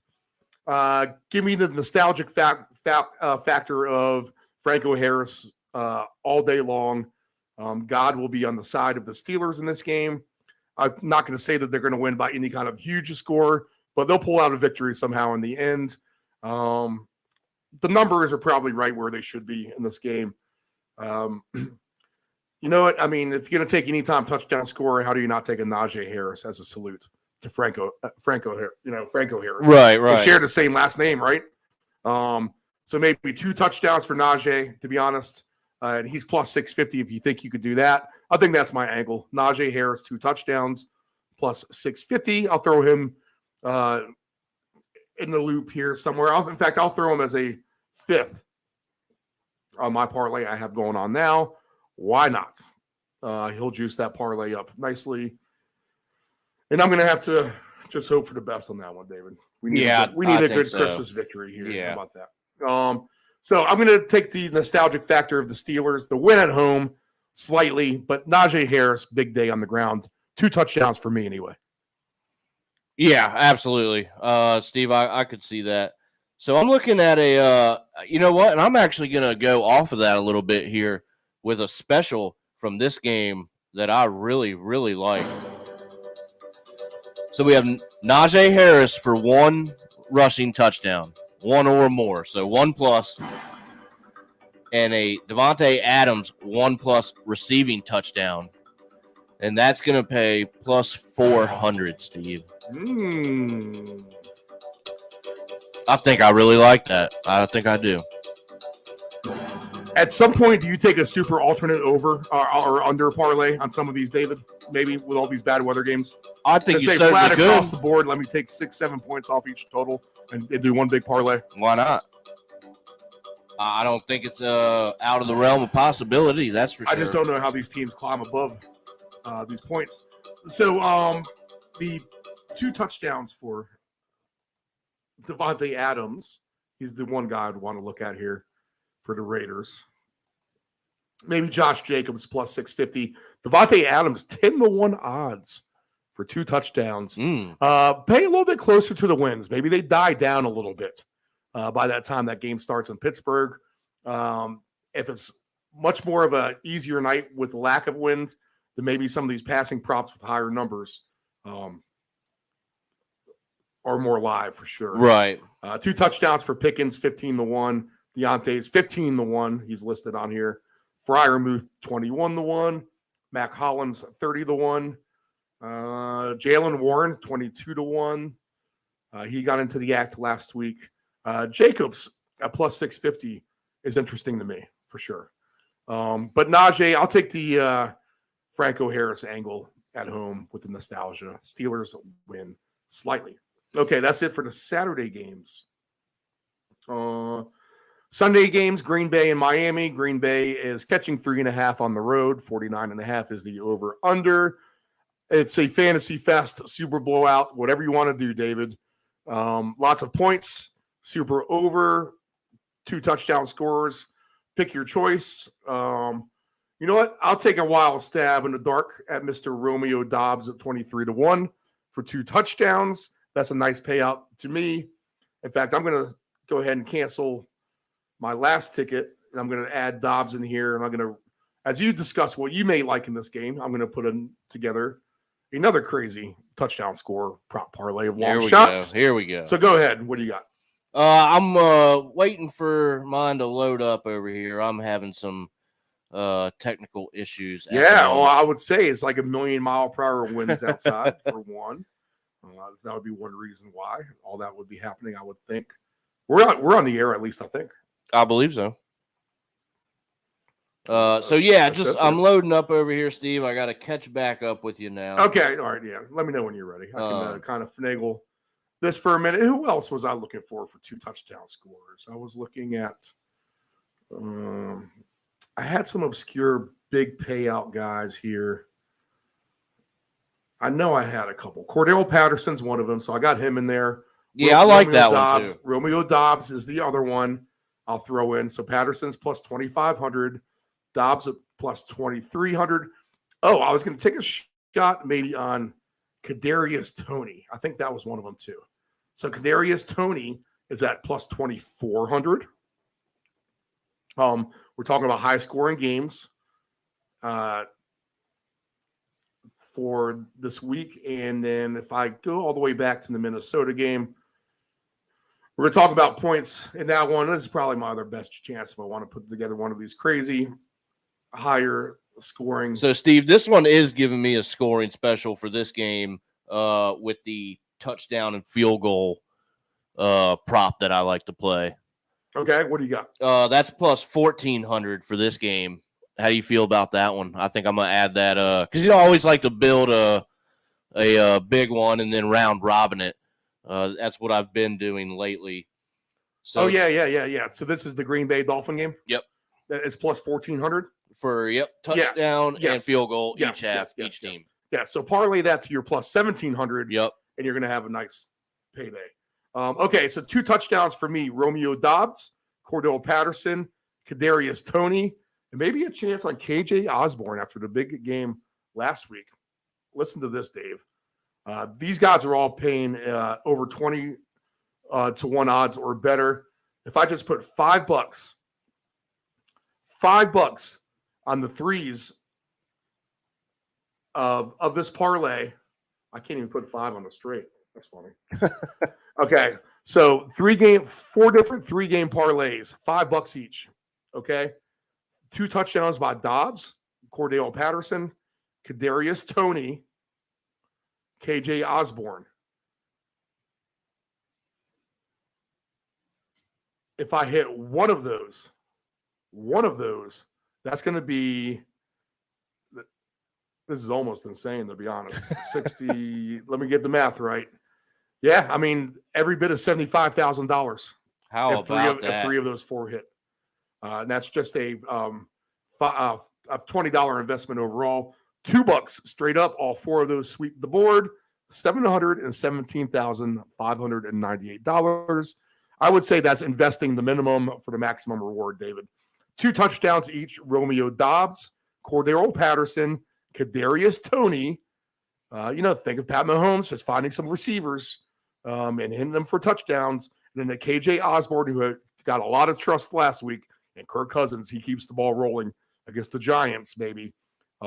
Man, that's a big payout. Sign me up all day for that. Yeah, that's not bad. That's why we do this show here. So green light on all your Packer and Dolphin props. I can't tell you, super over all day, David. If you want this game to get 65 points is your goal, why not? I don't see why that can't happen whatsoever. So over 64.5 is plus 520. So give me the 65 points, and I'm getting 5 to 1 odds all day. I'll take that chance with the Packers and the Dolphins. So they'll be in some sort of a round robin there. Denver, I think you can take them on the alt line Sunday afternoon at the Rams. Denver is laying -3, over under 36.5. I think the Broncos win by a couple of scores, maybe even more. But at the Denver, at a point spread of we're going to be indoors. I'll trust the kicker. 13.5 minus 13.5 is plus 330. That is definitely worthy of a round robin pick for me. I'll take the Broncos in the standalone game against the Rams. What should be another one of those? There we go, 20-3 kind of stereotyped games that we've talked about all day. Oh, absolutely. I would definitely I would go, alternate under here for me, Steve. That's Right. Yeah. That's going to be my play. Where I put it, I'm not quite sure, but Russell Wilson. Yeah, this will be our salute to Anthony whenever this. We haven't played this one in a while, so it might take a second to load. But anytime Fucking damn it. anytime you bring up Russell Wilson. can't blame him. Merry Christmas, Anthony, if you're driving around Pennsylvania somewhere. And you're tuned He might be close. tuned in to the round robin. Let's see here. Yeah, so alternate Denver for me, David. Any other thoughts on that game at all? No, I don't really like anything else with it. No props or anything. It doesn't get much prettier, except Tampa Bay is a half a step above those other teams. But 6-8 overall are the Buccaneers. They are laying 8 points in Arizona, over under 39.5. Cliff Kingsbury can almost certainly see that he's going to have a coaching gig somewhere else. I think that's the future for the Cardinals. Kyler Murray, knee injury, tied up to a long contract. This franchise is a mess. I don't see it getting better anytime soon. Why would you bet the Cardinals at this rate, this point of the season anyway? Here we go, though, another standalone game. The Buccaneers haven't proven they can do anything or even win a game by 10 points. Nephew Dave laughs at me every time I bet on Tampa Bay. So I won't bet on Tampa Bay here just for the lone fact of avoiding the ridicule on his behalf towards me. Over under 39.5. I don't think I even have an opinion there. I don't know, man. Maybe I bet the first touchdown scorer. Yeah, you're trying to find something, Steve. Someone on the Buccaneers. Okay, so give me a shot on the first touchdown scorer. Would be the Tampa Bay defense, 27-1 odds, Dave. How about that? That's what I'll root for. There you go. In fact, after they get that, I'll have them logged in for a second 2 touchdowns at 80-1 odds. And there you go. That's putting in the minimum investment for a maximum reward. The Tampa Bay defense, 80-1 odds to get 2 touchdowns at the sputtering, free-falling, already in Cancun, Arizona Cardinals. Oh, yeah. They've. I mean, you've got to think they've probably packed it in for sure. They have packed it in for sure. All right, this is our last game. David, Chargers, Colts, 4.5 for the Chargers, 45.5. What are you looking at? So I'm probably going to look. You could maybe go over here, Steve. Take it up to like 51. It's an indoor game, correct? Yes. Yeah, so I like that for points in this one. Yeah, let's check that out. The Chargers should be the over team, but somehow they pull you to the under. I don't know how that happens. Right. They're not the over team I've been wanting them to be. So I'm wary on that. Look, all these lines are dropping on the exotic touchdown parlay. KJ Osborne, since we've been on the air, has gone down from 22-1 odds down to plus 2,000, David. Oof. Moving lines like crazy, people. Yep, that's what we do, Steve. So let me look here. I'm not going to probably like that scoring special in this one. So I'm going to look at a touchdown prop. So each team to score a touchdown in each half.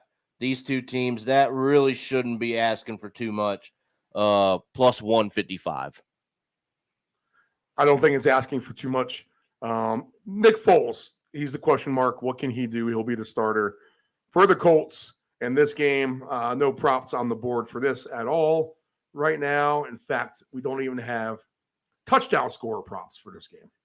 So, I'll put the Chargers in the category of the Vikings and the Bills. I've been waiting for them to blow somebody out. Can you blow somebody out? Maybe this is the week. So maybe I'll throw the Chargers into that some sort of a 3-team. Right. You should be blowing out more opponents than the R asshole parlay is what I'll call that one. So the Chargers, Vikings, Bills, all in that parlay. That will be something I'll have to take a look at as well. If they can all three get blowouts, maybe I'll be in Florida here in the next 72 hours and out of this miserable weather. Am I going to much better weather? I mean, it's not warm weather down there. I think they're still probably in the 50s or the 60s. Is it even worth going? I think you suck it up until it's cold here and then it's warm there. Yep. Which maybe might be just a week. But a lot of bowl games, a lot of sports in Florida. There could be worse destinations right now here at Christmas time here on the East Coast. Okay. Certainly. All right. So Chargers all line for me. All right. I guess let's go ahead and go through our picks. Nephew Dave, I'll go to you. If you get all our picks and all our tickets will be on the Twitter at deepend757. Be patient. Mine won't go up until tomorrow. I won't make any plays until then. I'm going to sit back, watch some more moves, make sure some players are playing who I want to play, et cetera, et cetera, et cetera. But all our tickets will be at deepend757. No Sunday show. This is your Sunday show. So click play if you want the replay for that. Dave Del Grande, I'll have him coming up. This will be it for Nephew Dave here. We'll get his picks. We'll get my picks. And we'll get to Dave Del Grande, and I'll get his take on all this stuff. And then I'll have a short segment to wrap things up for you guys as well. So it looks like we'll go on to about 2:30 today. All right. Sounds good. All right. Good 3.5 hour show, David. We didn't have much coming in. I feel like I've learned a lot here in my short time this morning. And I feel much more better, a confident gambler for it. So go ahead and let your picks rip.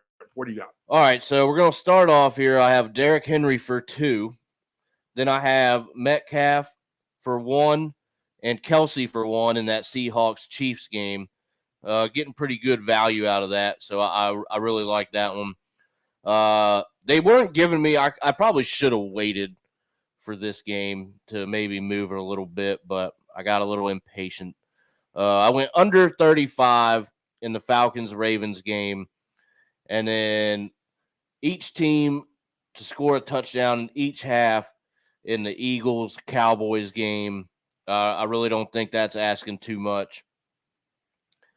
And then we'll drop down, and we got a bunch of props here. So we have each team to score a touchdown in each half in the Giants-Vikings game. Again, I don't think that's asking much. And then we'll drop. We have each team to score a touchdown and a field goal, Steve. That's for the whole game in the Saints-Browns game. So what we basically need 10 points from each team. I mean, really, can you not do that? I mean, come on, seriously. It's 10 points. I think they can do that. And then the one you really don't like, Steve, I took the Bengals minus 9.5 on the alternate spread. Getting pretty good value out of that. I don't not like it for financial reasons. Right. I like it for financial reasons. Yeah. And then we'll wrap it all up with over 4.5 total touchdowns in the Bills-Bears game. All right, my picks. 10 out of 10. Star bet. Mindy is the cutest dog ever. All right, let's see here. All right, I'm going to take the Vikings in a blowout. Why not? Well, you watch them this season, that'd be every reason why not. But I'll buck that trend here on Christmas. It's going to pay off sooner or later. As we said, it's due. It's on the do list. How about that? We haven't said that in a while. Right. The Vikings are on the do list for a blowout. The problem is they've been on that do list for about 2 months now. So we'll take them. We'll throw Justin Jefferson in a 2-touchdown scorer parlay with my other running backs of note. But we'll also throw a curveball out there with KJ Osborne, 2 touchdowns of big odds in that game. In the Cleveland game, hosting the Saints, we'll go ahead and take the Browns on the alt line and Chubb. How about that? We'll use the Browns as a dancing partner for something here along the way. And we'll take Chubb for a couple of scores as well. I'll take I'll believe in Jared Goff. How about that? Give me the Lions on the road as a short favorite on an alternate line. They win by a couple of scores. I'm going to have faith that they do that. Collaborative efforts, no two multi-touchdown scores there. The Patriots game, I'll completely pass on for the most part, but maybe I'll have a fun play on the Pats. Just for Christmas time, I'll be mad if they cover, somehow win by like 2 scores, and I don't have them at 6-1 odds.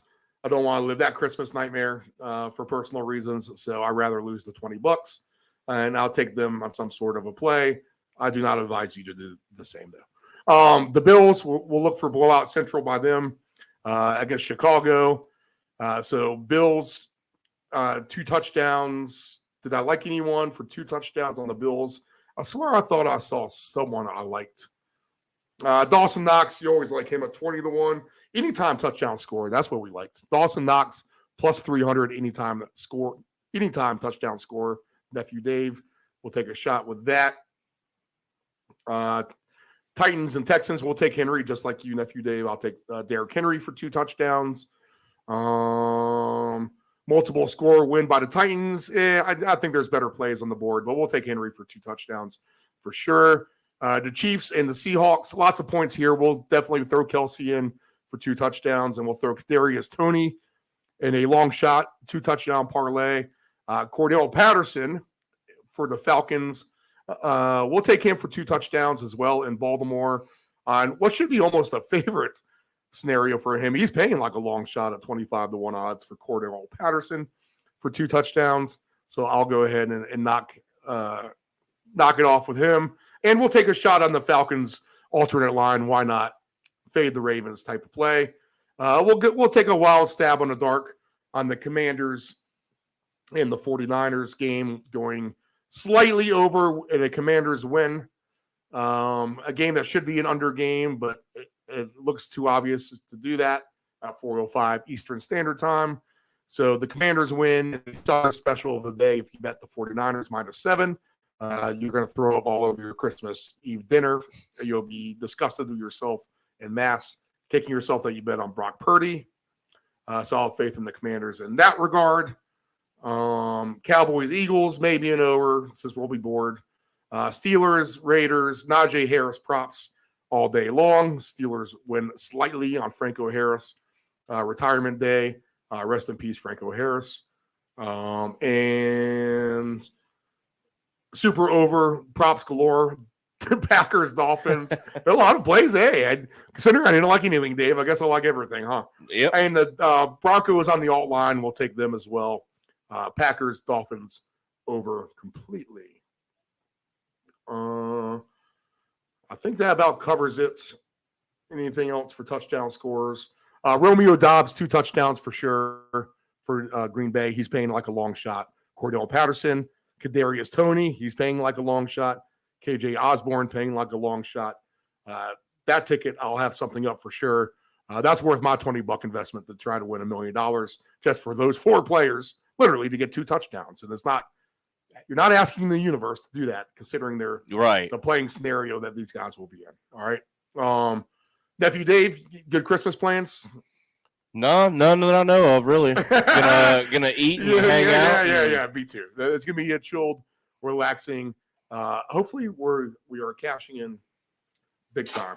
All right, do you have any final words for your audience, Nephew Dave? I don't believe so. I think we definitely did a good job in finding some stuff that we think was there. Merry Christmas. Merry Christmas. So, we're going to have to figure out next week's show. I guess it's probably another Friday show at 11 o'clock before. We don't want to come to yours. Yeah, figure the same thing for the round robin next week. What the puck is going on? That will be a Monday show, though, right? Yep, Monday evening. No games, though, Monday, so we'll have to look ahead till Tuesday. And, we can focus a little bit more on the futures and stuff. Yeah. So we can we'll have Tuesday lines out for those games. Yeah. Take our time a little bit and break down, because I think it is a rather large slate on Tuesday, right? Yes, yeah. So we'll get all the games. We'll cover all that stuff, too. All right. So we'll go ahead and take a break now. On the flip side of this, from the West Coast, Dave Del Grande will join us, and we'll talk a variety of topics with him pertaining to this crazy Christmas weekend schedule. We'll be back right after this.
Text the round robin your questions, comments, wagers. Give us a reason.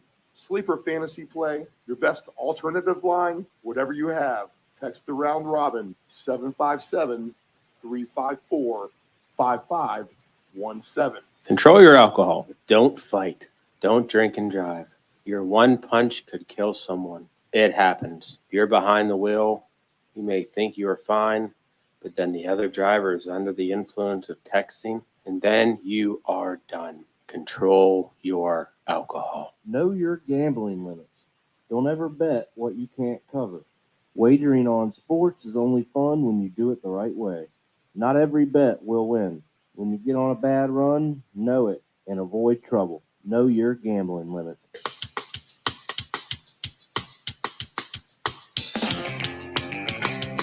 It's like we're back in the studio. Los Angeles, 1997. That's a good analogy. Brett Gurewitz behind the controls. This is Brett.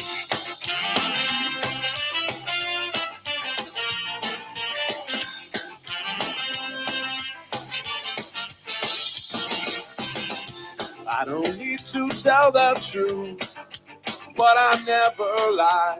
I don't need to bow to you. You're just passing by. I never wanted to be the one you bitch and moan and come home to. But as long as you look good, I come back to you. Get inside my troubled mind with all of your threats. Sometimes I think I was blind. Not before we met. I never wanted to be the one that you depend on for your life. When you cry, it smells like soup. Sound like Shonen knife. Never feel though I said all night. I gotta ride. Each time I said all night. No, I just might. You make me stay all night. It's just that side of you tonight that makes me stay all night. I'm gonna stay all night. You're an evil little girl. I'm a twisted man, tearing through your perfect world. Make you understand. I never wanted to be the one you bitch and moan and come home to. But as long as you look good, I'll come back to you and do the things you do. Stay all night. I gotta ride. Each time I stay all night. No.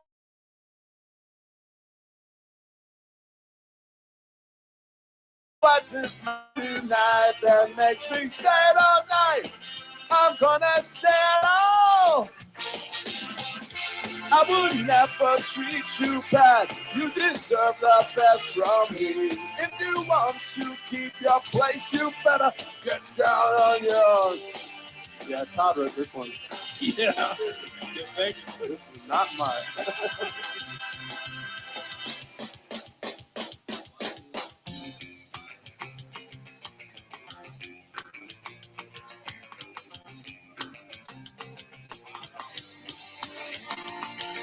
Stayed all night, I gotta ride. Each time I stayed all night, no, I just might.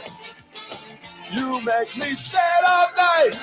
It's just that side of you tonight that makes me stay all night. I'm gonna stay all night. R.I.P. Todd. Family owned and operated, CP Shuckers Cafe and Raw Bar specializes in delicious cuisine, refreshing drinks, and a laid-back atmosphere. We opened our doors in 1995 and have enjoyed being a place to either relax or celebrate ever since. Whether you are in the mood to indulge in a great meal with your friends and family or watch the game, we promise that our inventive menu, attentive service, and skilled bartenders will have you truly satisfied. Both of our locations have spacious outdoor patios for enjoying the breeze and catching a little sun. Our friendly staff at CP Shuckers will make your next dining experience a pleasant one by delivering personal care. We are open until 2 a.m. Full menu will be served until 10 p.m. and late night limited menu until 1 a.m. For larger parties, please give the location of choice a call. Pacific Avenue, 757-425-8676 or Shore Drive, 757-412-2929. More information at cpshuckers.com. Thank you for your continued support and have a shucking good time.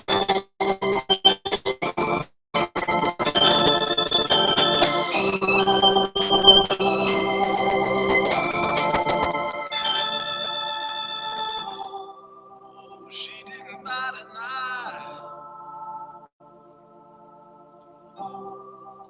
as I packed my bags to leave. I thought she would start to cry, sit around my room and weep. But you're the girl, she fooled me this time. She acted like I was the last thing on her mind. I would like to start all over again.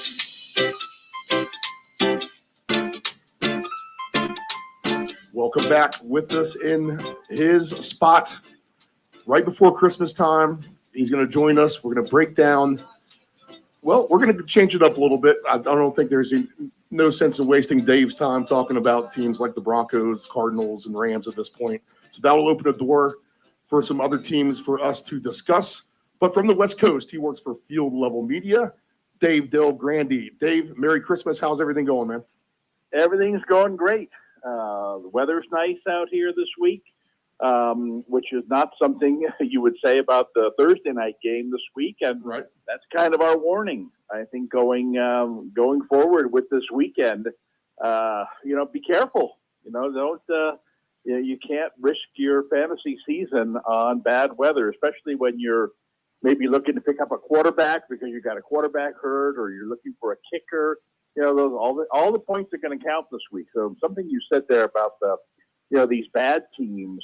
Well, the three teams you mentioned all have good weather games this week. So it probably is worth saying something about the Rams game against the Broncos, because that might be where your kicker saves you.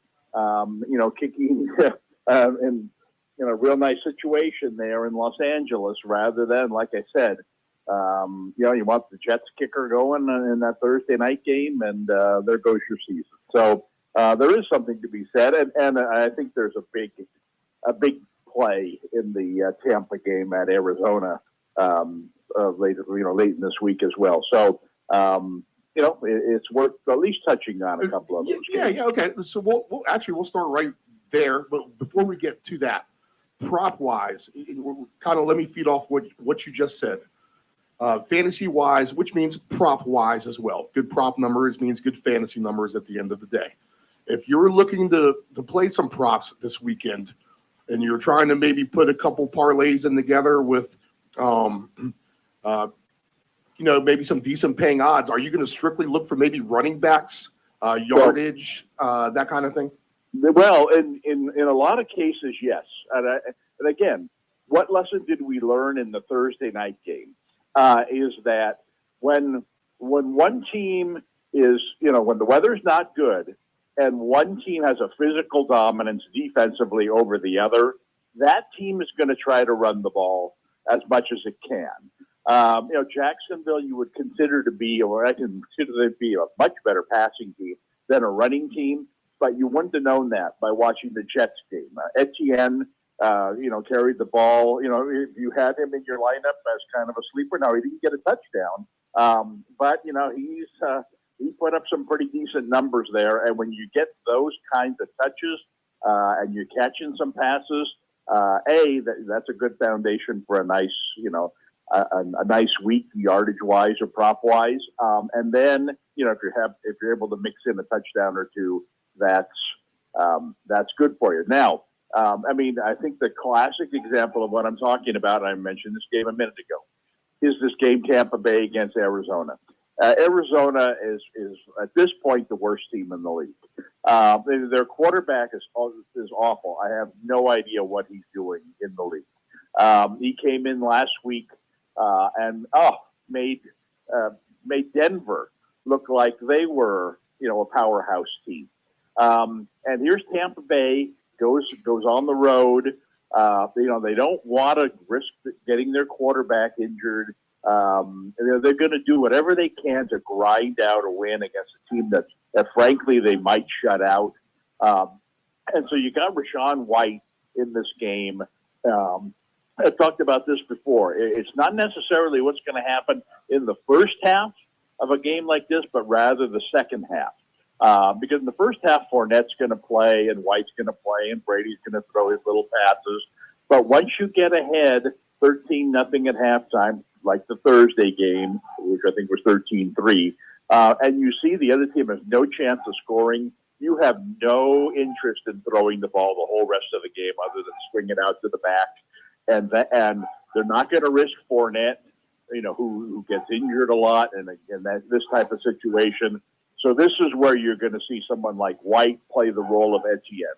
He's going to carry the ball 10 to 15 times in the second half. He's going to catch 3 or 4 passes. And if Tampa scores in the second half of the game, which they will, it's most likely to be him than anybody else. So here's a guy who I like this. I like this. All right, keep going.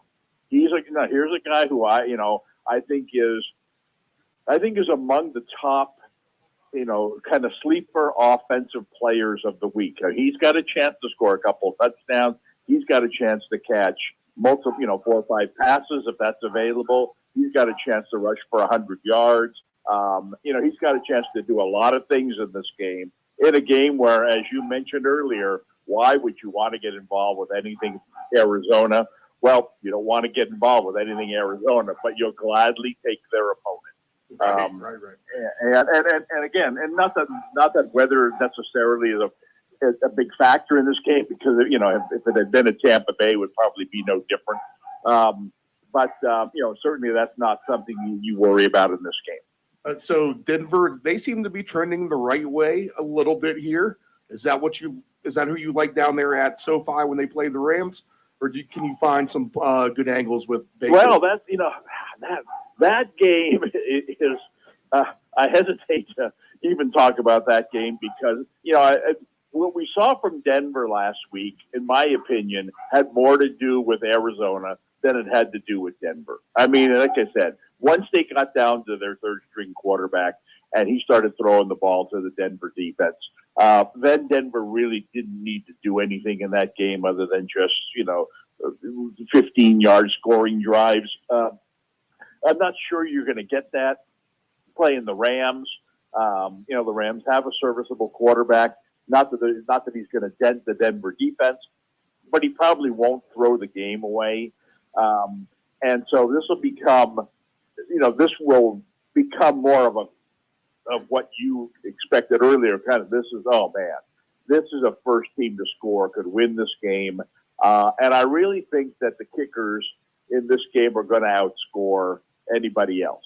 I think that you got two good kickers in this game, and two offenses that I don't.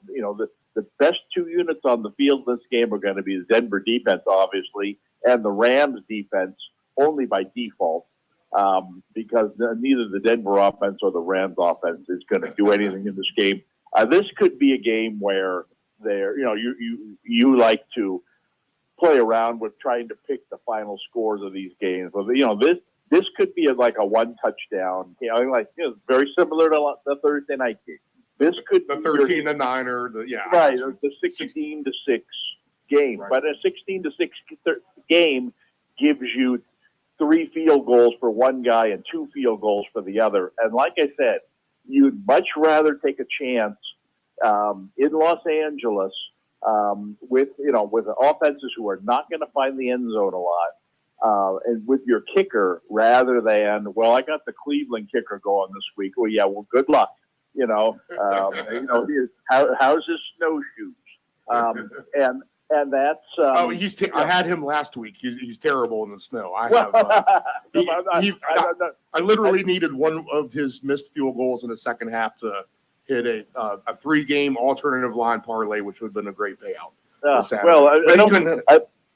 don't mean to pick on the Cleveland kicker, but I'm just saying that there's there are a handful or more of games this week where I certainly wouldn't want very many guys going in these games, but I certainly wouldn't want the kickers. Even when you look at the, like a game like Detroit, my team Detroit, playing at Carolina, Detroit, first off, when Detroit goes outdoors like they did last week against the Jets, they're not the same team. No, not at all. And you don't know what the weather's going to be like in Carolina. I don't think it's going to be good. It's going to be terrible right here in the region. It's going to be miserable here. Exactly. And so it's like, would you really want to take a chance on a game like that? Or you just say, you know what, I'm going to take the Denver kicker, and just hope that it's one of those games where he gives you 4 field goals, and next thing you know, you've won your fantasy matchup, or you won your prop bet by taking 3 or more field goals at a nice price, and heck, he kicked 4. You mentioned the game a second ago, and I'm going to feed off my question about the running backs. Something tells me Nick Chubb all day, maybe a touchdown, maybe 2. That's going to be the worst of the conditions. He's just a hard runner.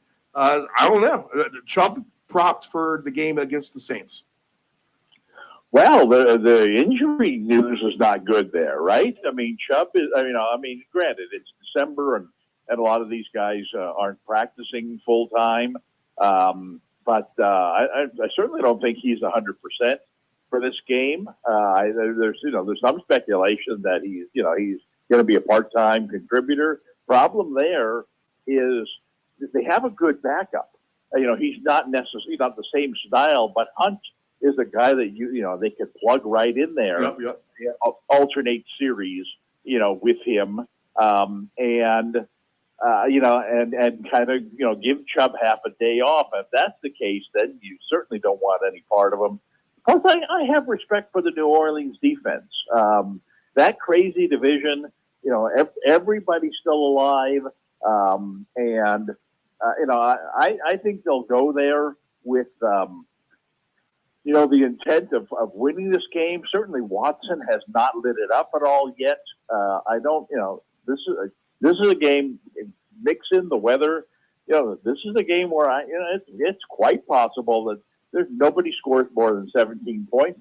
Nobody scores more than 13 points, depending upon how bad the weather is. So I want no part of that game. Kamara hasn't done anything this year. I mean, is this the game where this could favor him? Maybe to get a little something? I don't think so. I mean, why would this week be any different?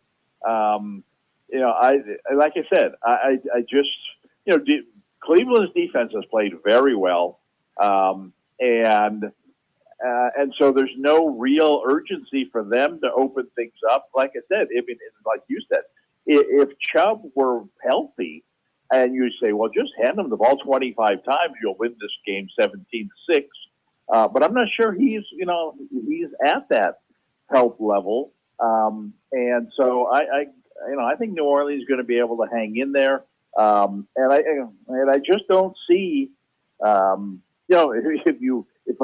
I were to take a stab at one thing in this game, last week the Saints got Johnson back, their tight end, who he caught a lot of passes last week. Not that I'm recommending him, but the more he plays, the more Taysom Hill does not play tight end, but yet they get him in the game. And if you watch that game Thursday night, you see the potential impact of a quarterback like Hill, who has really very limited passing skills, much like the Jets guy, the guy they put into the game last night. But he'll run the ball. He becomes the main ball carrier. He throws a couple of passes. Taysom Hill, I would say, has at least a 33% chance of scoring a touchdown in this game. And if the line on him scoring a touchdown is higher than 3-1, then I think those are good odds. And like I said, in a game, I wouldn't really have any other interest in. Yeah, most of the Actually, they do that. They started to post the props now. Let's see if we can get just a line on him. Where is he at? Taysom Hill. 3-1 odds. There you go. Well, just what you said. That's actually, according to my math skills, if he's got a 33% chance of scoring a touchdown, that's 2-1 odds, right? Yep. It's 67 to 33, 2-1. So the fact that you're getting 3-1, I think makes, again, I don't think this is a game that, I'd stay away from, for the most part. But if I were looking for one thing in this game, because as I said, it's all about your opportunities. And if if they're in fact in a bad weather game, going to throw him in there at quarterback because they want to run the ball more, and he all of a sudden, if he's quarterbacking 15 snaps in this game, that means he's going to be running the ball 6 or 7 times. And if that just happens to be down by the goal line, then you luck into this 3-1 touchdown. That's put it in your pocket. Teams that I've been having a lot of prop success with will actually be the Vikings, and that in particular, Justin Jefferson. Now they're in the region, but they will be indoors when they host the Giants. Is it green light for the Viking props? Well, it was funny because I was wondering where this game was being held this week, and I thought to myself, well, Minnesota plays every game at home, so this has got to be a road game, right? Then I looked it up, and it's another home game. Let me start with a different angle, and then we'll get back to Minnesota in a second. And that is, you've got to pick up a quarterback this week because Hurts is injured, or like I said, other teams have made changes at quarterback, and who's out there available. If your fantasy season's on the line and you're looking for a quarterback, the first thing I would recommend is don't take a chance. You're not going to replace Hurts' numbers with anybody who's available on the waiver wire. You just want a guy to come in and get 2/3 of those points back for you, kind of keep you in the game. And that guy is Daniel Jones. Daniel Jones is very consistently mediocre, but consistent in the way that he'll get you a touchdown. He'll run for 40 or 50 yards. He gets you a running touchdown, and now you're in really good shape.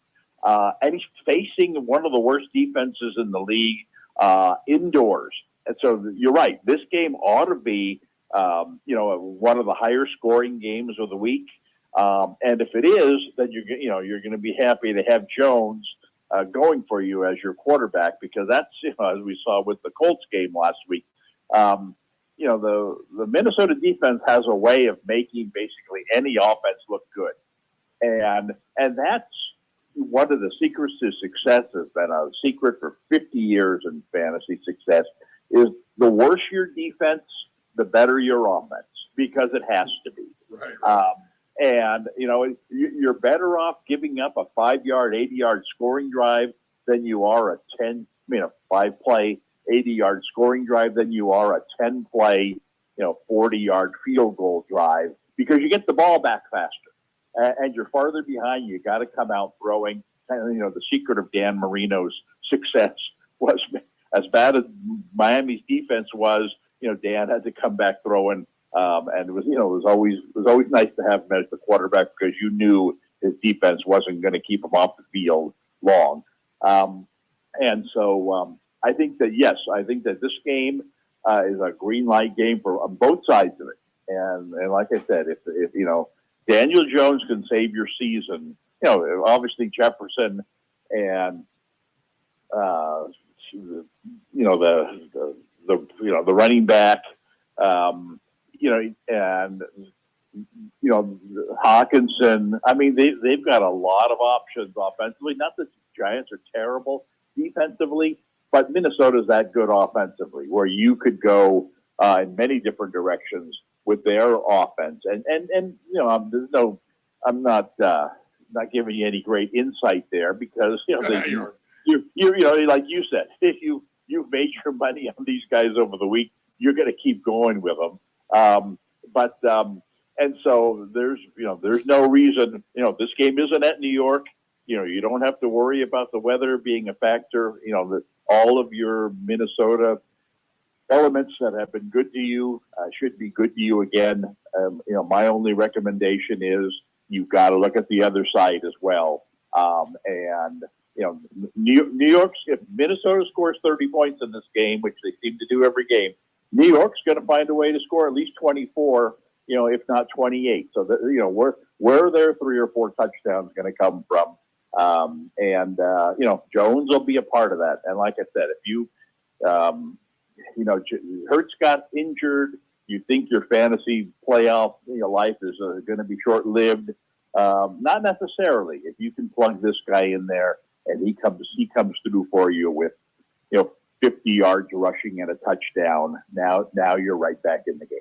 Daniel Jones, we've actually picked him on a few nice opportunistic spots for 250 yards passing plus 182, 275 plus, which we've hit him for a couple times now. Actually, is at plus 320, and if he gets all the way to 300 yards, plus 630 on the money line for Daniel Jones. Yeah, and the best part about that is he's not going to pass for 300 yards if the Giants defense goes out there and for the first 2 quarters of the game, stuffs the Minnesota offense.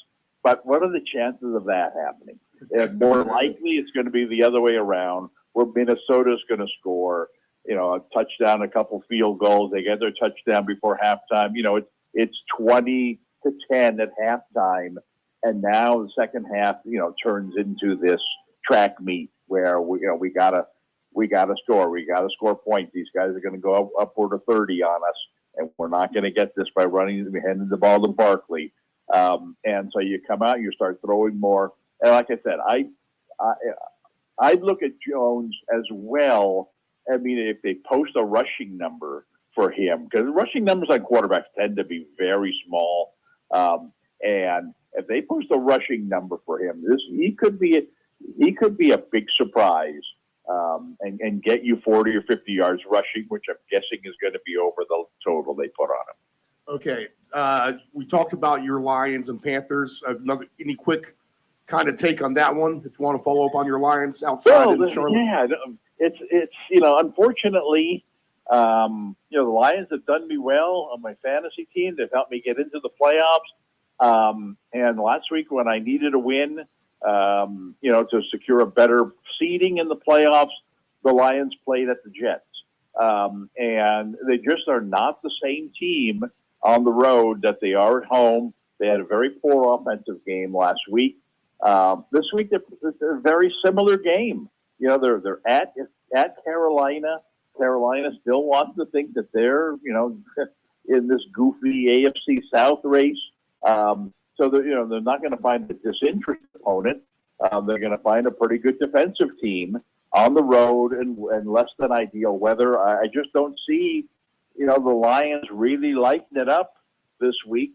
As much as I'd like to think, this is going to be, a good time for Swift, to break out and have a really big game because, he should be their star offensive guy. I'm just not confident that that's coming this week against Carolina. So, this is a red light game for me. I just can't really recommend the Lions. But put the ball around too a lot. So even if they were to score 24 points in this game, which I think is probably their upper end, that 3 different guys are going to get touchdowns. That 4 different guys are going to get 80 yards of offense. It's just not there are better opportunities this week. Okay, conditions, I'm sure, terrible up in New England. Bengals on the road, 41.5 points for the Bengals and the Patriots. With the bad Patriots offense and maybe Cincinnati being a little bit of a finesse team at a decent defensive team for sure, is 41.5 points too high in this game? Well, it's too high for New England and it's too low for Cincinnati. That's the problem here. Which one are you going to trust? You got New England. Granted, that last touchdown was goofy, but before that, it was a 24-24 game against the Raiders last week. And that's high for a New England game, but New England is the defense is not what it used to be. And this is a tough opponent coming in. This isn't the Chargers, coming into terrible weather and, you fear, oh boy, what, they're going to really buckle under, to this terrible weather. This is another bad weather team coming to town. They really shouldn't be bothered that much unless it's really terrible, of course. But, that said, I don't think Cincinnati's going to put up big numbers, but this is not a 13-10 game. I mean, Cincinnati just doesn't play 13-10 game. I mean, this is going to find a way to get to be 21-20 or 24-17, right around the range that you're talking about. And so it's hard for me to, if I had Bengals on my fantasy team, I would play them. I mean, obviously you can't take Chase out of the lineup. You can't take the quarterback out of the lineup. You can't take the running back out of the lineup at this stage of the season. It's just that I wouldn't expect their bigger, their higher end games, but you got to figure they're still going to give you their average number in this kind of a game. And I guess that's the best way I could describe this game. This is a very average game and not the type of game where you would say, ooh, great opportunities here. So I would tend to stay away from this game. Anything with Buffalo and Chicago that could light your spark here to find anything nice prop-wise? And again, what will be probably bad weather. 40.5 total here. Well, I was disappointed last week in Chicago's defensive effort against Philadelphia. They come right out and they intercept 2 passes. I think of Hurts' first 5 passes, 2 were intercepted. And I thought, oh boy, Philly, you run into a buzzsaw here in Chicago. And next thing you know, he's the fantasy player of the week. And so I can see I kind of mentioned this before, about New England, who isn't the same defensive team that they used to be. And Chicago is definitely not the same defensive team that they used to be. I think Buffalo, which has a lot to play for, which is used to bad weather, I think they can go in there and dominate this game. And so, if I were looking for things to play in this game, they would definitely all be on the Buffalo side. Okay. All right. Nice. All right. That's a good angle to look at that. Confidence for the Bills on the road in Chicago. Okay. Let's get to one of our games. There'll be a NFC versus AFC West matchup. And we'll go to Kansas City, 1:00 kickoff Saturday. The Chiefs, 10-point favorites. We're under 49.5. The Chiefs, they haven't been overly dominating, and except for that one game in San Francisco, and again last week, they're the Texans. They just don't have the talent, but they play tough. But they give the Chiefs all they can handle last week, and then they're the Seahawks. They're going to be rested a little bit more, but they're coming off what was a valiant effort against the 49ers at home to rally, but they fall short and lose that game. Playoffs implications for sure, although the Chiefs are definitely locked in. Just it depends where they will be locked in at here to round AFC. Seahawks have some work to do. What do you see in Arrowhead? Well, I see 2 teams that can't run the ball. Seattle, for a while, it looked like they were, they want to run the ball. It's just not really working out, the way it looked like it might there for a couple of weeks. I think they've become more of a passing team, but now they're missing Lockett and they're missing Fant, 2 key elements in their passing game. It's going to mean, Metcalf is going to get a lot of targets, but also get a lot of attention. I think Marquise Goodwin is going to be a nice sleeper in this game. And he's a guy that could go over 100 yards just by catching 2 balls. I think this is going to be a high scoring game. When you've got 2 better than defense, one really good offensive team, the other decent offensive team, and you know they're going to be throwing the ball way more than they're going to be running it. That's buy time on the passing stats. Right. Like you said though about Kansas City, it's hard. They don't have Tyreek Hill anymore. They don't have that one guy where you would say, well, he's going to have a big day. He's going to catch 6 balls and go over 100 yards. They haven't been able to replicate that this year. They've kind of, gone with quantity rather than quality, and that's not a good. That's not a good, thing to have when you're looking for someone to score touchdowns or put up big numbers. It helps Mahomes, stay consistent. But it's other than Kelsey, who of course is always going to put up his numbers. The wide receivers in Kansas City have been very inconsistent and disappointing. Obviously, the sensation for Cincinnati lately, for Kansas City lately has been McKinnon. Coming up nice. McKinnon used to be a really good back when he played for Minnesota, and the 49ers signed him to a big contract, and then he blew out his knee. Yeah, injuries. He never played for them. But now he certainly looks like he's back and he's at full strength. Problem is he's not really a runner. He's more of just a pass catcher, but that's fine in Kansas City's offense. He's been going so well. He's kind of taken the place of Hill in terms of the game breaking type of guy. I would, I'd take a shot with him this week and in hopes that he can continue his impressive play of late. And like I said, I think that Seattle is going to have to put up points to be successful in this game, and they're going to do it. You're going to have to do it throwing the ball. They do have a good quarterback, so that could work for them. And like I said, I think between Goodwin and McKinnon, you've got 2 guys in this game who just by catching a couple of balls and breaking a tackle and they're gone. And next thing you know, they've gone 70 yards. And oh boy, you need 100 to cash out big. Well, you're going to get it once they do that. So I think that both of those guys are guys that I take a stab at. I parlay them. Because we talk about this a lot. If one team is scoring points, the other team has to try to match them. We said this about the Giants game. You wouldn't necessarily think the Giants are a high-scoring team, but you become a high-scoring team when the other team has scored 3 early touchdowns against Some teams naturally pull you to the over, yes. Exactly, and that's what Kansas City does.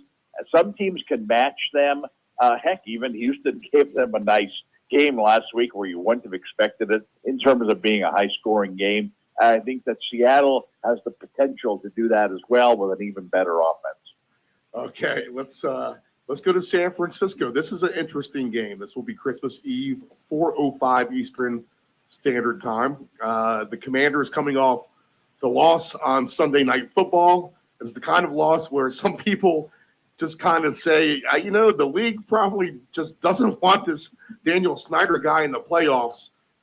As accusations abound once the Commanders didn't come back and tie that game there in the end against the Giants. And if you don't know what I'm talking about, it's a flag and a pass interference that was never called in a false start. But the Niners, they were rested again as much as Seattle is. We just talked about them. They played on that Thursday night game where they went up there in Seattle. Now Purdy and company -7, over under 37.5. Give us a weather outlook for sure, because that's a real low over/under. But what could you see happening in this Commanders-49ers game? Well, I think the weather's it's not going to be sunny, probably, but I don't think it's going to be rainy. Okay. It's certainly not going to be windy. Okay. So it's probably one of your better weather games, just kind of by default. It's funny that the big headlines, in DC are the fact that they got screwed by that last call. The big headlines out here is we were talking. In fact, you asked me, I want to say last week, if Christian McCaffrey has a chance to be, the player of the year, the MVP of the NFC this year or the NFL or whatever, he didn't make the Pro Bowl. It's like, how in the world Wow, did yeah, I didn't Christian even see that. McCaffrey did not make the Pro Bowl? And it's one thing, and the AFC is stacked with running backs. It's one thing if you're saying, well, of course he didn't make it because there's these 6 other backs that are all pretty good.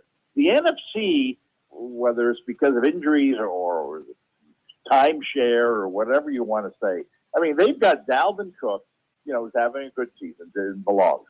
The other 2 running backs that made the Pro Bowl were Sanders of Philadelphia. Now, Sanders has had a decent season, not that's crazy. Of McCaffrey. And the other one was Pollard. And Pollard, again, has been surprisingly decent, but it's like, all I see is Ezekiel Elliott Right. all of that team is scoring touchdowns. Right. How could both of these guys, be picked ahead of McCaffrey? So I think he's going to be fired up for this game. Not that, you wouldn't be anyway because it's a pretty big game. But, I'm still not sold on the 49ers being a great offensive team. Now, obviously, they're very good defensively, elite defensively. And they'll take advantage if they can get turnovers. This is the key to their offense, getting turnovers, holding teams back, inside their 20 and getting a good field position on short punts, this kind of thing. And this will probably happen against Washington, which is not a great offensive team. But Washington's defense is better than San Francisco's offense, and especially with Debo not in there. They're very limited on what they can do offensively. I think Washington has a chance to play a very good defensive game here against 49ers. I would not be shocked if Washington ended up winning this game. I think it's going to be very close. I think the 49ers are going, I mean, as much as they seem to be in control of that Seattle game last week, in the end, they just don't score enough points to put away these what I would call inferior teams. And, they kept Seattle in the game. Seattle was one possession game at the end. The 49ers needed a nice run by the quarterback, to be able to run out the clock, or Seattle was going to get the ball at the end with a chance to tie that game. I think Washington can hang in this game because they're not going to give up big points against the San Francisco offense. And like I said, I take a stab at Washington on a money line in this game. I think the odds of them winning this game are far better than what the odds makers are going to tell you. Plus 250 on the money line for the Commanders to win straight up. And if you wanted to get super crazy, which I mean, all of it takes is just I know just that's your one style. Yes, I know. One play is all it takes to move a game from 2 points to 9 points for a win. But Washington at minus, we'll just say 8.5 is at plus 680. There you go.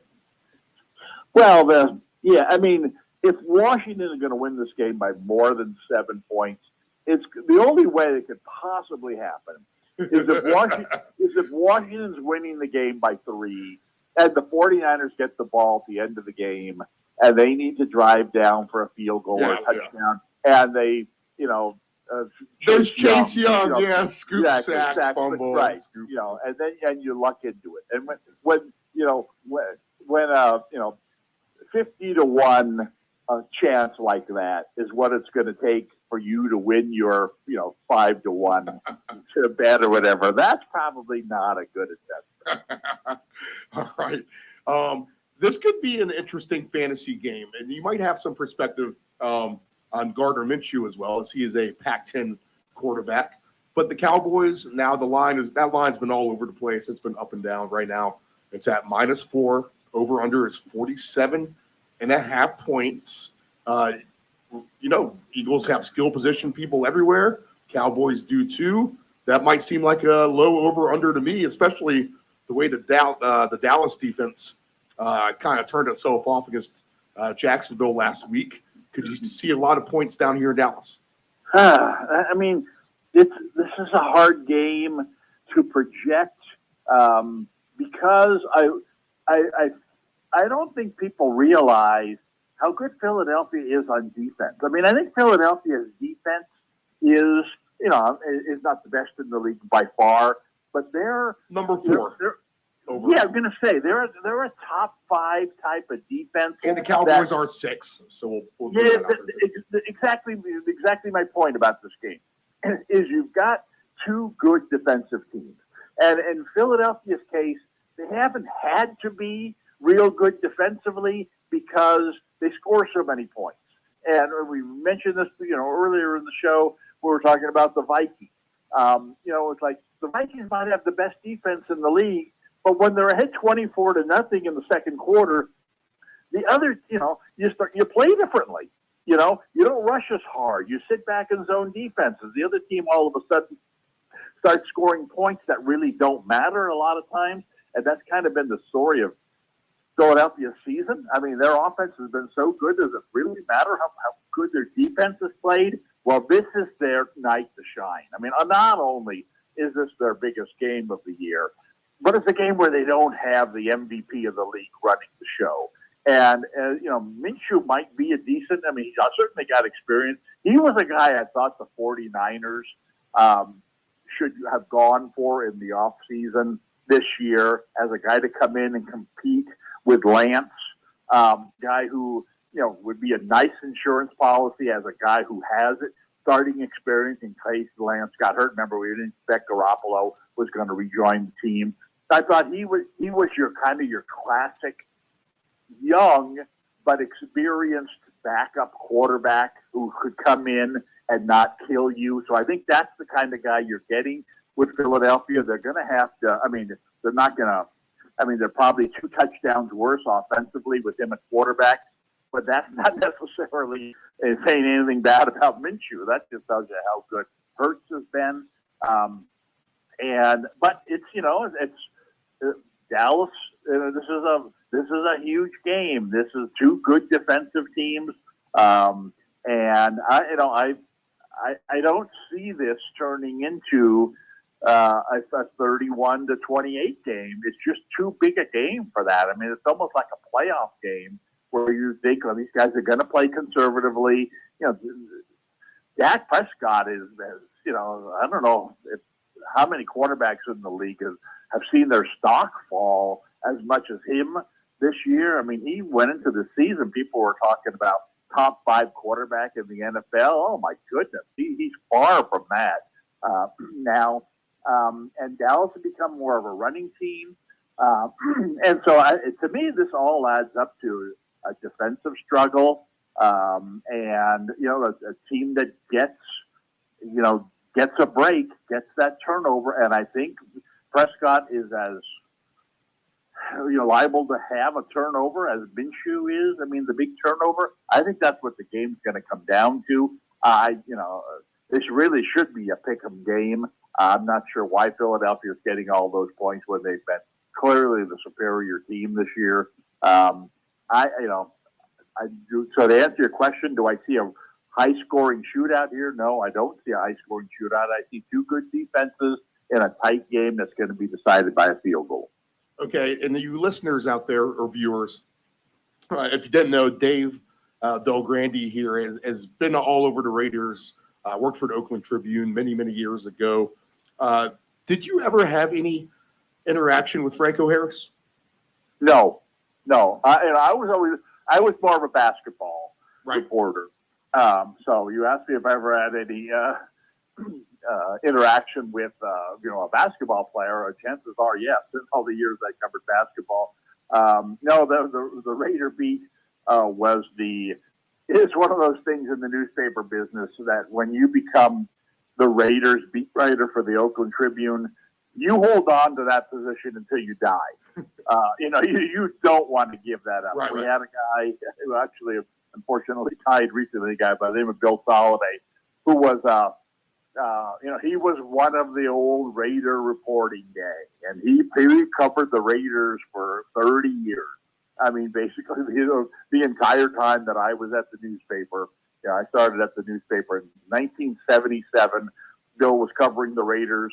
I left the newspaper in 2008.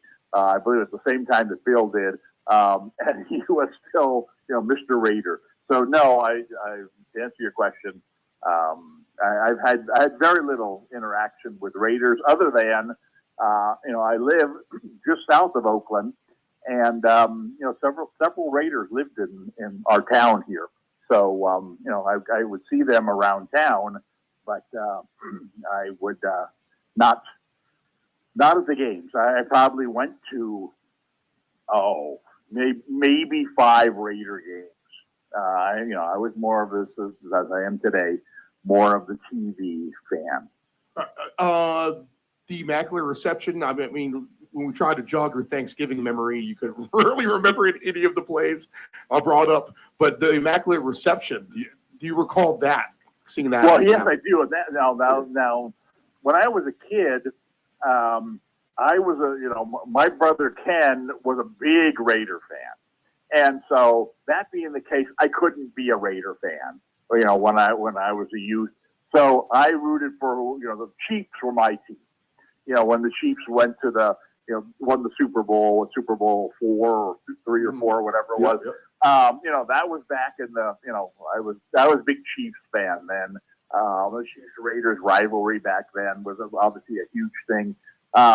And so all I remember about that game is I was rooting for the Steelers in that game because my brother was rooting for the Raiders. So I was very happy with the turnout of that game. Okay, so that's tomorrow night, Christmas Eve night, minus 2.5 points for the Steelers. 38.5 is the over/under. We're looking for bad weather here. Again, the Franco Harris retirement with his jersey is going to happen. It'll be a nostalgic situation, but you know what? I've got some intel this morning that the tickets for this game are very, very cheap right now because a lot of people don't want to sit out in the cold on Christmas Eve night and watch what has been somewhat of a less spectacular product at home there for the Steelers. Raiders, we talked about that a little bit, debacle with the Patriots last week. They win the game there. But Raiders on the road, is this a tough spot for the Raiders? This is a tough spot for the Raiders, but, the Steelers, they've got running back issues. They've got wide receiver issues. Of course, they've got quarterback issues. I'm not sure that they have the ability to score any points in this game. And it's one of those. This is one of those double negative games. Is that this is a terrible spot for the Raiders, but yet it's a game where both teams are still in the playoff chase. So it's a game both teams would like to win. But the point is, the Raiders are going there with the incentive of winning, and so they're going to have to fight the elements in order to try to pull out this very big win. And on the other side of it, like I said, I don't see how Pittsburgh is going to score more than 14 points in this game. They just don't have any weapons left. And the Raiders, obviously they're not an elite defensive team, but the weather will help keep the score down. The importance of this game will help keep the score down as probably both teams play conservatively. I think this game is going to be a low-scoring game. I think it could go either way. And I think that, this is a game that is ripe for the Raiders to win. But as you noted, I've just seen them lose this game so many times. And when the elements are not ideal, and you've got the Franco Harris thing going, it's just, it's everything. On one, if you look at the non-football aspect of this game, you would say, oh man, the odds are so stacked against the Raiders, there's no way they're going to win. But when you look at the personnel, the actual what's going to happen on the field, you would say, oh man, there's no way the Steelers are going to win. Right, so right. what do you do? In the end, my cynicism tells me the Raiders will find a way to lose this game, even though they should win it. But I just don't see that being a 24-23 game. I think it's more likely to be 17-16. Needless to say, the team that makes the most mistakes will lose this game, I guess.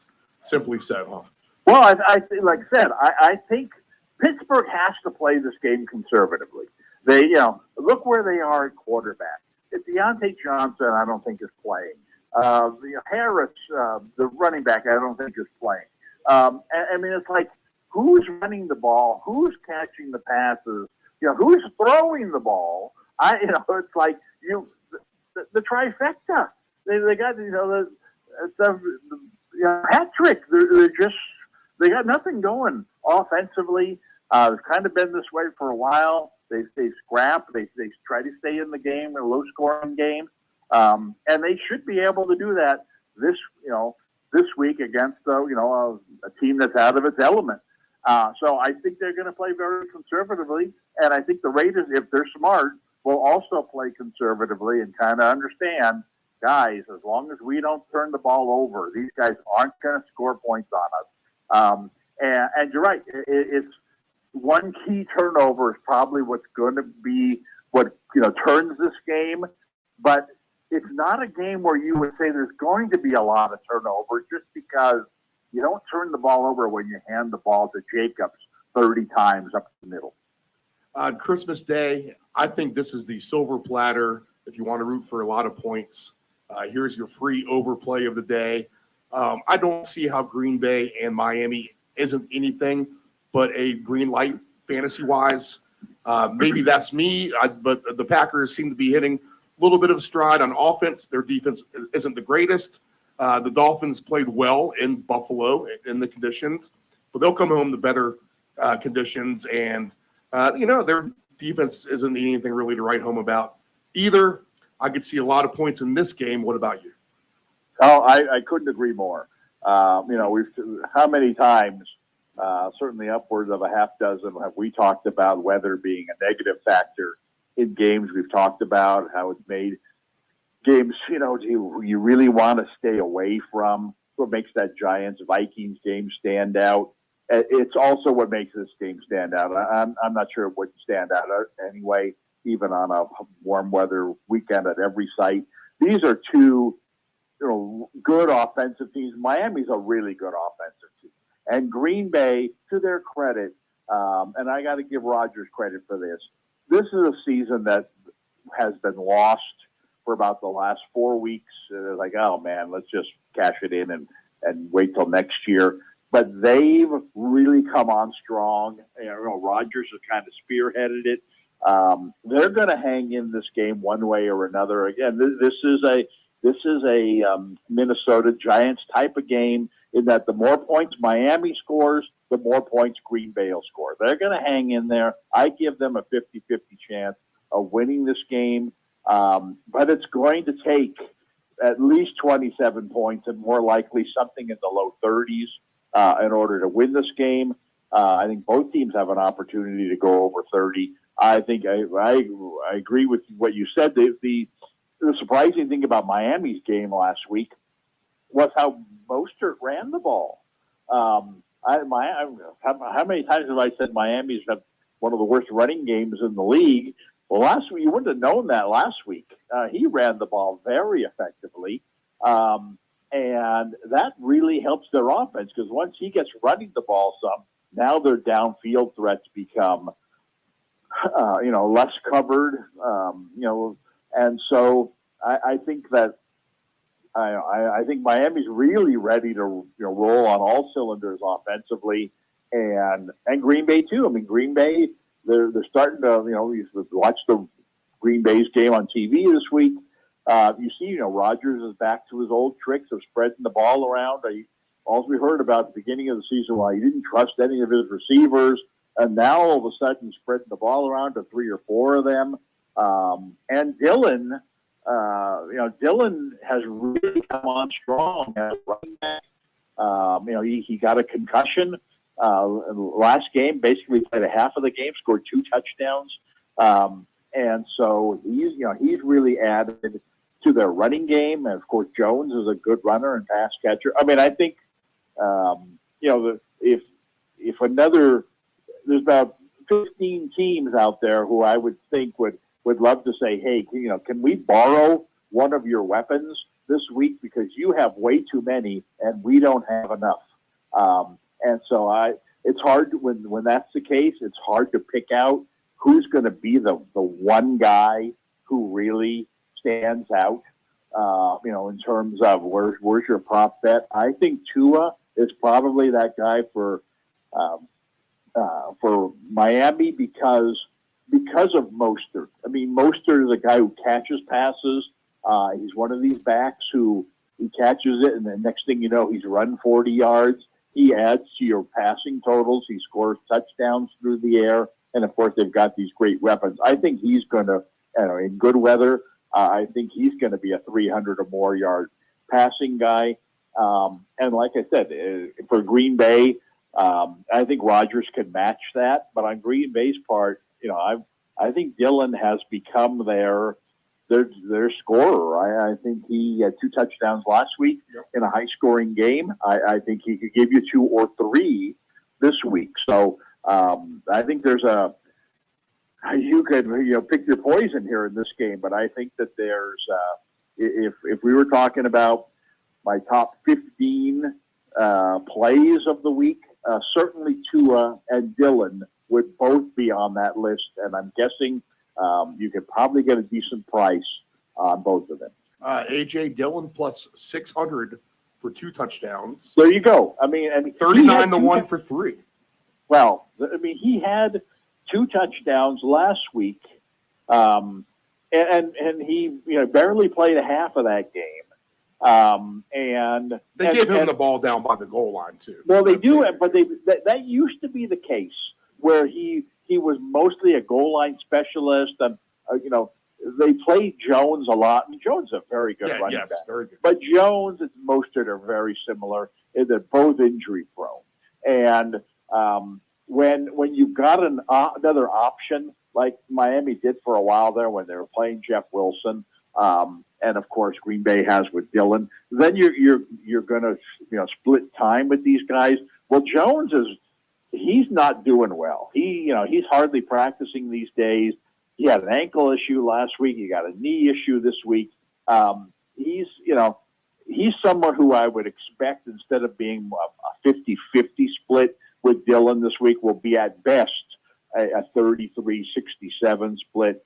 And when Dillon's getting that kind of opportunity between the 20s, as well as most of the carries inside the 20, he's got a chance to really pile up the numbers in terms of rushing yards and even receiving, as well as touchdowns. So he to me, this is a really, really good spot for him. All right, great. Good stuff. Okay, last game, Monday night. The Chargers are in Indianapolis. The Chargers laying 4.5. 45.5 is the total. I've been hitching myself to the Chargers bandwagon a little bit, but they disappoint me. The games where I think they should win by a couple scores, they kind of just tend to grind it out, like they did last week against Tennessee. Well, they're at Indianapolis this week. Indianapolis coming off arguably the most demoralizing loss of the season.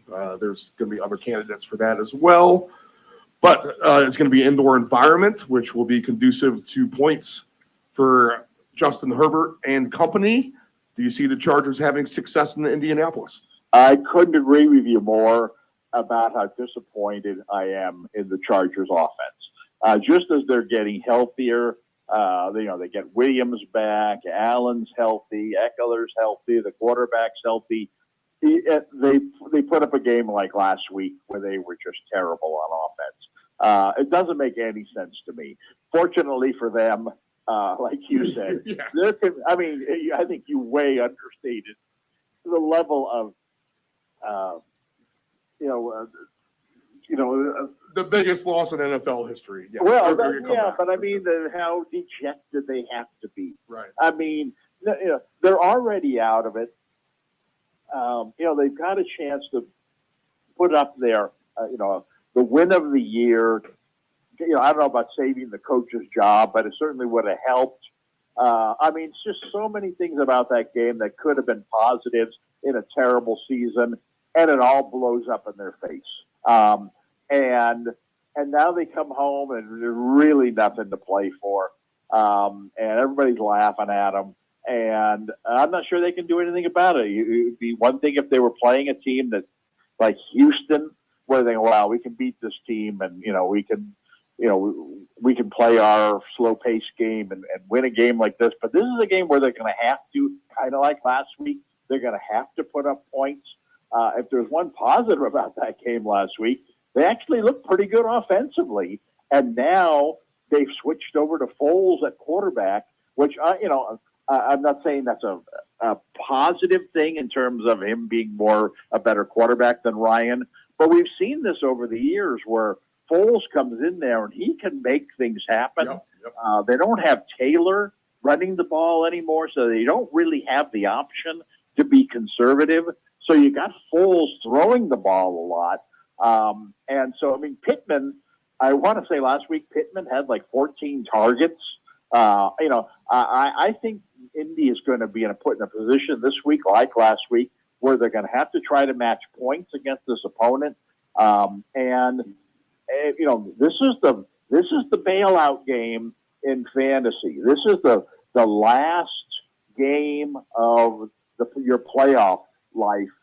And you need to make things happen. And fortunately, there are opportunities. I mean, if I had Pittman on my team and I haven't been playing him much, I'd have no problem putting him in there with my fantasy life on the line. I mean, obviously, this is a game where if you're behind in your fantasy matchup and you got Eckler going Monday night against the Colts, well, you got a chance. I don't care how far behind you are. You got a chance because he could put up big numbers against this defense.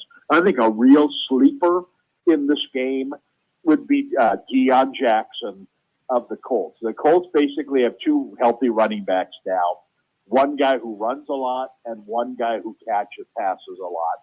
And this game is going to be a game where they're going to be throwing the ball a lot. I think that Deion Jackson, who's their pass-catching back, has a chance to play more than half the snaps in this game, has a chance to catch 5 or 6 balls out of the backfield. And as a sleeper, you get those kinds of reception numbers. You got a chance to make a little money on that. I think that's the only way Indy's going to be able to keep up in this game.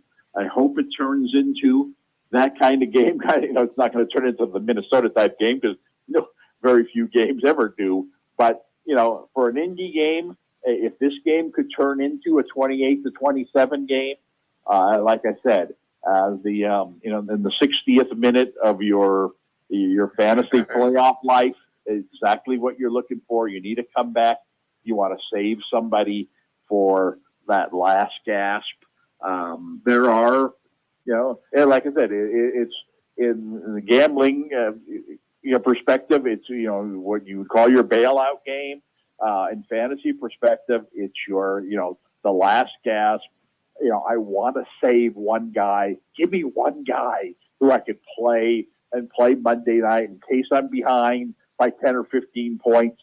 Obviously you're going to play Eckler no matter what. But who can I play that I could pick up on the waiver wire, or I could, haven't been playing all year. That guy would definitely be Pittman for me. And then if you were really, really, really desperate, you really wanted a long shot, I take a shot at Deion Jackson in this game. See what his props, if they put up props on him catching passes, he could bail you out as well. We covered a lot of bases. Is there anything else fantasy-wise across the board, or anything else worth mentioning from your perspective, sir? No. I think that we've talked about. I mean, you almost every week you ask me what's the one non-Western game that I would point to in terms of being profitable from a fantasy perspective or whatever perspective. Right. And I almost always go to Detroit. But like I said, I mean, this week, that game was going to be Green Bay and Miami, and we talked a lot about that game. I mean, that's where we've kind of gone away from our regular pattern. That's my game of the week. Yeah, and this looks like the kind of week where you can almost put most of your eggs in the one basket here, and don't fool around with some of the stupid weather games, Saints Browns. Right, but that's another thing is that I love the schedule this week based on the holiday. I mean, you and again, look at it from a fantasy perspective.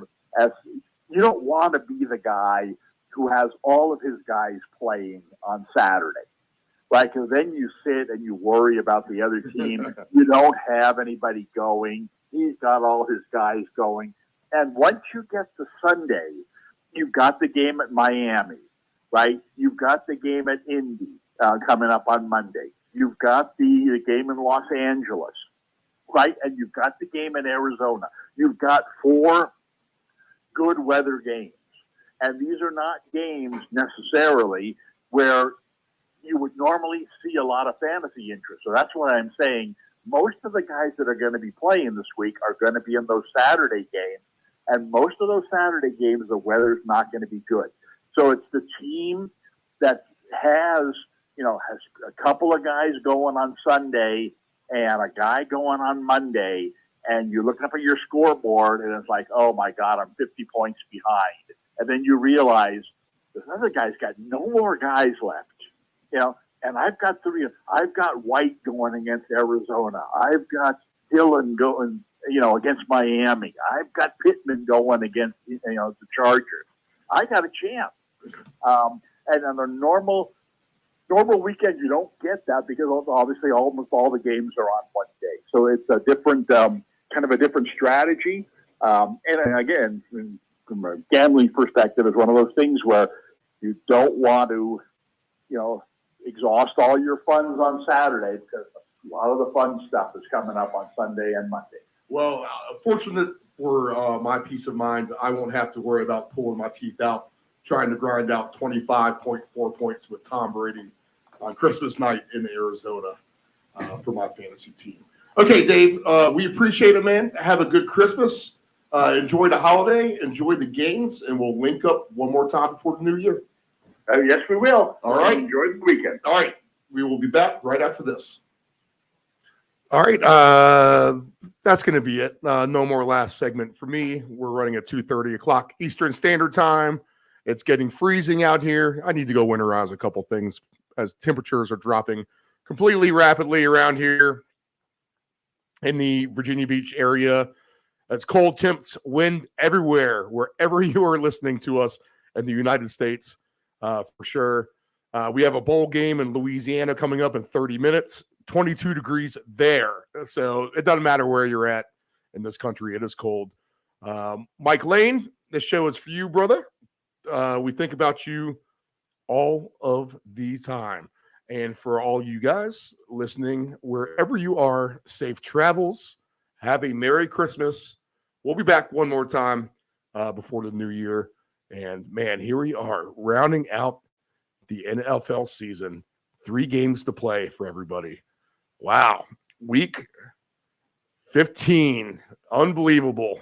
All right, guys. Have a good one. Be safe wherever you're at. Merry Christmas. God bless. Be safe.